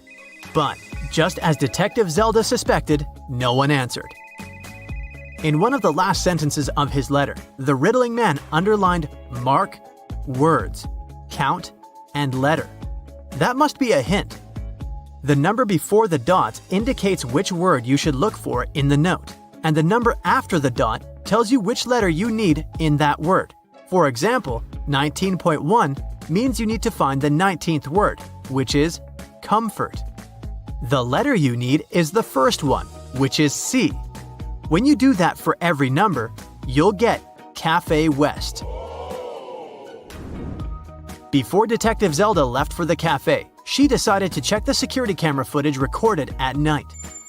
The mayor took her to the surveillance room. There were 3 different monitors, each showing the room from different angles. Detective Zelda realized only one of them was still recording live. The other 2 were showing fake images. Which recording is real and why?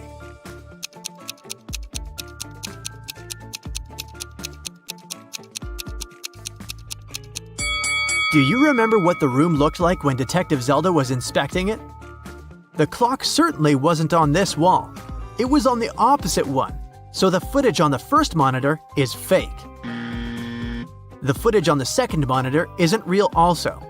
If you look closer, you'll see a moth flying around the room, but it repeats the same movement over and over again. That's badly edited fake footage, so it makes the footage from the third monitor the real one. Oh, yes. Detective Zelda rewound the footage and found the moment when the riddling man had broken into the room.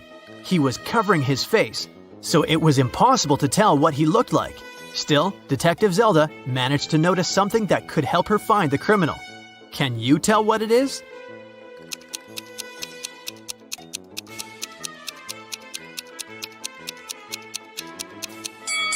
If you look at the lower left corner, you'll see someone walk into the room and leave it quickly while the riddling man is stealing the crowns. Could that mean that the riddling man has a partner? To find that out, Detective Zelda questioned all the security guards who had been working the night shift. The first guard, George, said that he'd been keeping watch in front of the door. The only time he left his place was when he took a short bathroom break. The second guard, Joe, said he'd been standing in front of the door to the mayor's office all night, and the only person who took a break was George. The third guard, Brian, said he'd been right there by the door as well. Detective Zelda knew only one of them was telling the truth, and the other two were lying. Who is the liar?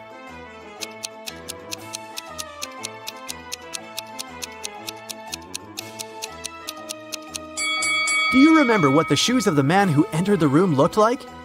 White sneakers, and that's what Brian is wearing. So he's lying.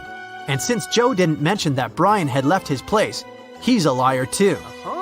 George is the only one who's telling the truth. Ciao. Brian and Joe immediately started begging Zelda. "We can't end up in jail. We promised we didn't steal anything. You have to believe us," Detective Zelda asked. "Then why did you lie?" They said that they had heard some noise coming from the room while George was away. They decided that Brian would check the room and Joe would keep watch. When Brian saw someone in the room, he got scared and ran out of there. He told Joe that he would rather lose his job than have something bad happen to him. As for Joe, he lied because Brian was his best friend, and he didn't want him to get fired. And since they never saw anyone enter or exit the room, they thought they were imagining things. After all, they were very tired. What do you think Zelda can do to check if the guards are telling the truth?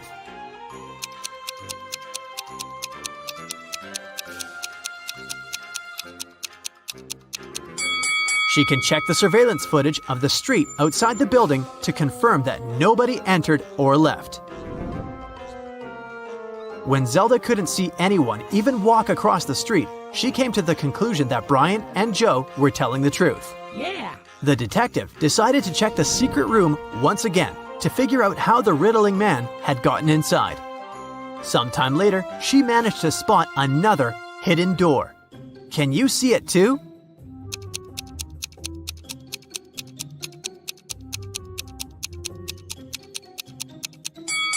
The bookcase is actually a door. Oh my god. She examined the door to figure out how to open it. She noticed 3 buttons, but only one could open the door. If Zelda pressed the wrong button, the door would get locked for good, and she would not be able to figure out where it led. Which button should she press?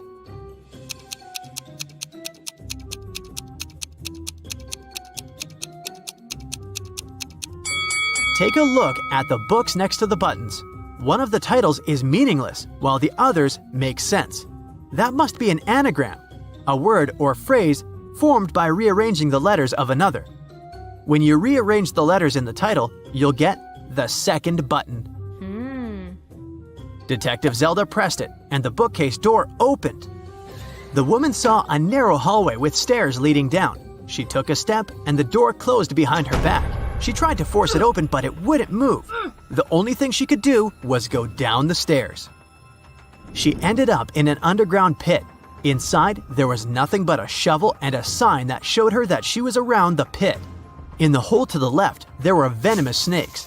The pit on the right was filled with poisonous gas. And on the ground right above her head, there was an angry dog with sharp teeth. What should she do?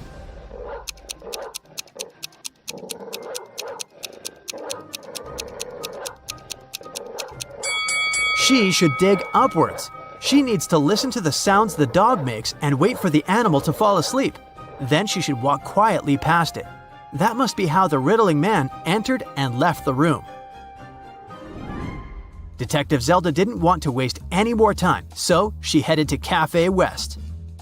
A guy sitting at the table in the corner caught her eye. He looked suspicious. When Detective Zelda started walking towards him, he quickly wrote something on the newspaper he'd been reading. Then he ran away through the back door. Detective Zelda tried to catch him, but failed. She checked the paper and found another note.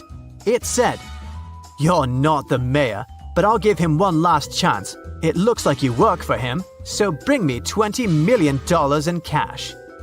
We can meet at the building that has the most stories in 2 hours." What building does the riddling man mean?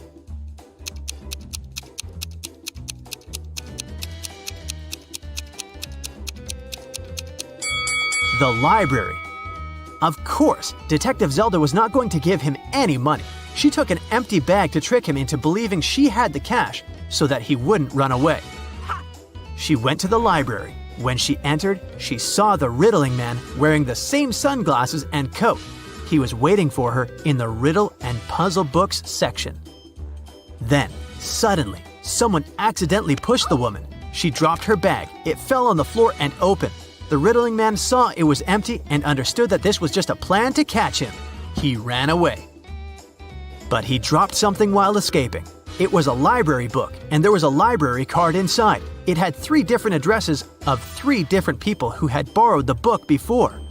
Zelda immediately realized which was the riddling man's address. How did she figure it out?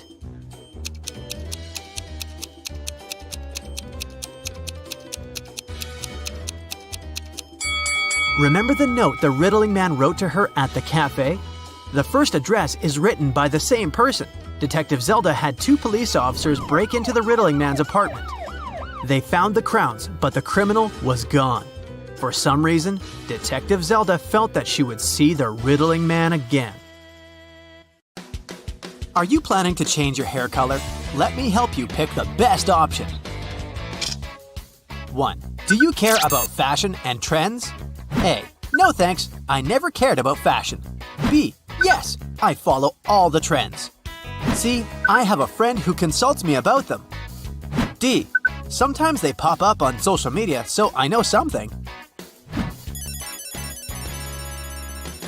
If you picked A, add 20 points to your score. If you went with B, it's worth 40 points.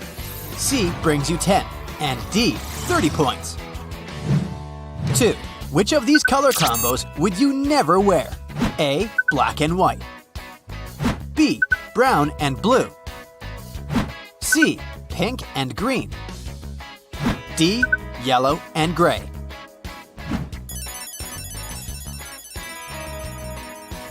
Option A brings you 30 points. B is worth 10 points. C brings you 40 points. And D is worth 20 points. 3. You're feeling down. What kind of movie can cheer you up? A. A silly comedy with a happy ending will do. B. Some good old black and white classics. C. An action-packed movie. D. I like cartoons.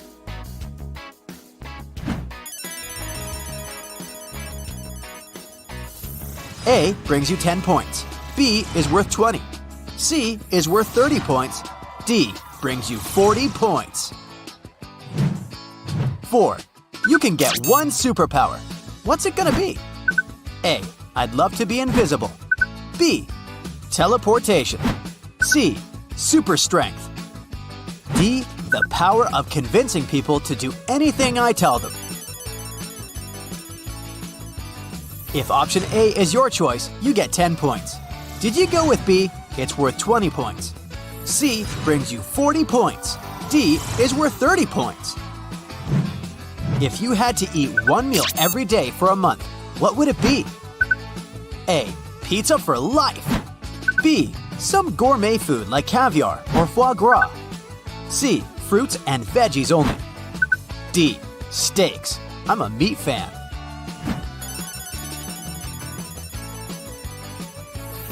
Pizza fans get 20 points.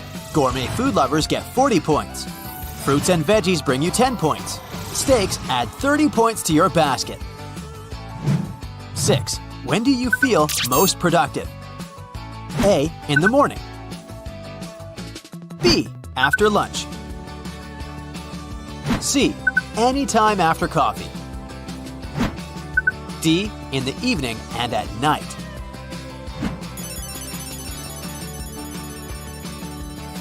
If option A sounds like the way to go, give yourself 10 points.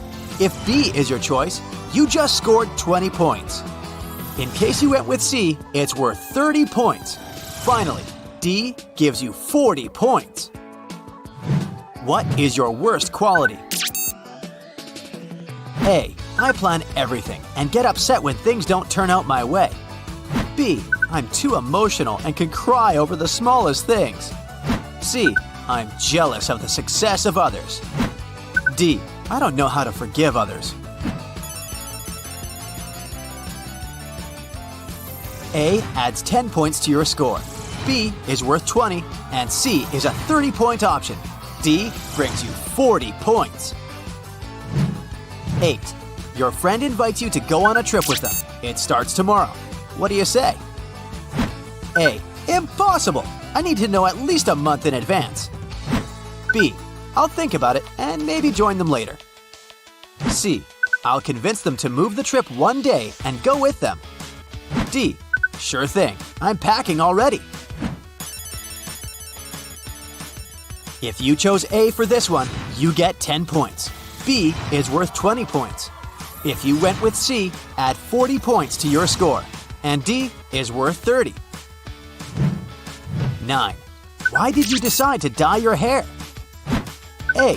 To let everyone know I'm extraordinary. B. To change my life. I'm trying to overcome a breakup.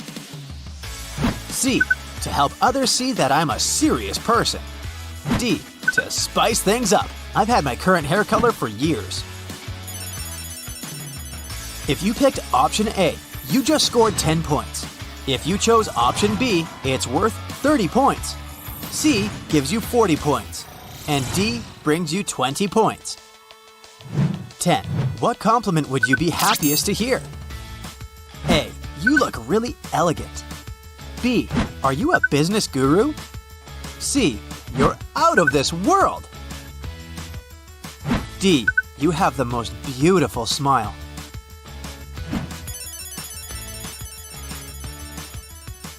Option A adds 40 points to your basket. B gives you 30 points. C is worth 10, and D is worth 20 points. If a stylist messed up your hair, what would your reaction be? A. Say you love it, but cry at home. B. Start a massive fight with them to get a refund. C. Without saying anything, just go to some other place to get it fixed. D. Explain what's wrong and give the stylist a second chance. In case you chose option A, 10 points are going your way. B adds 20 points to your score. C is worth 30, and D is a 40-point option. 12. If you won $1 million, what would you spend it on? A. I'll travel the world. B. A huge new house. C. Gifts for all my friends and family. D.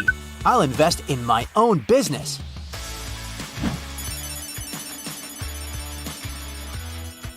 A brings you 10 points. B is worth 30.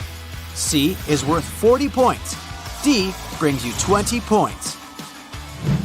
You're starting your brand. What will your logo look like? A. A plane or a globe with some inspiring slogan. B. A unicorn and a rainbow. C. Just my initials to make it as businesslike as possible. D. A star or a diamond.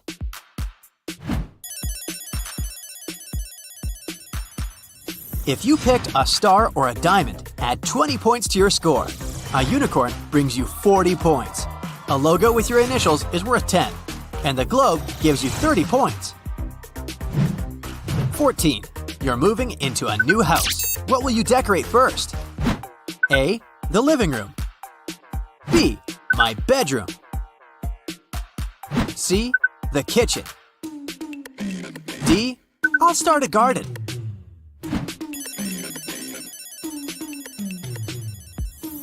Option A is worth 20 points. B adds 40 points to your basket. C brings you 30 points. D is worth 10 points. Dessert, anyone? A. Yes, I'll go with a chocolate cake. B. Smoothie, please. C. Nah, I'm good. D. I'd like to have some ice cream.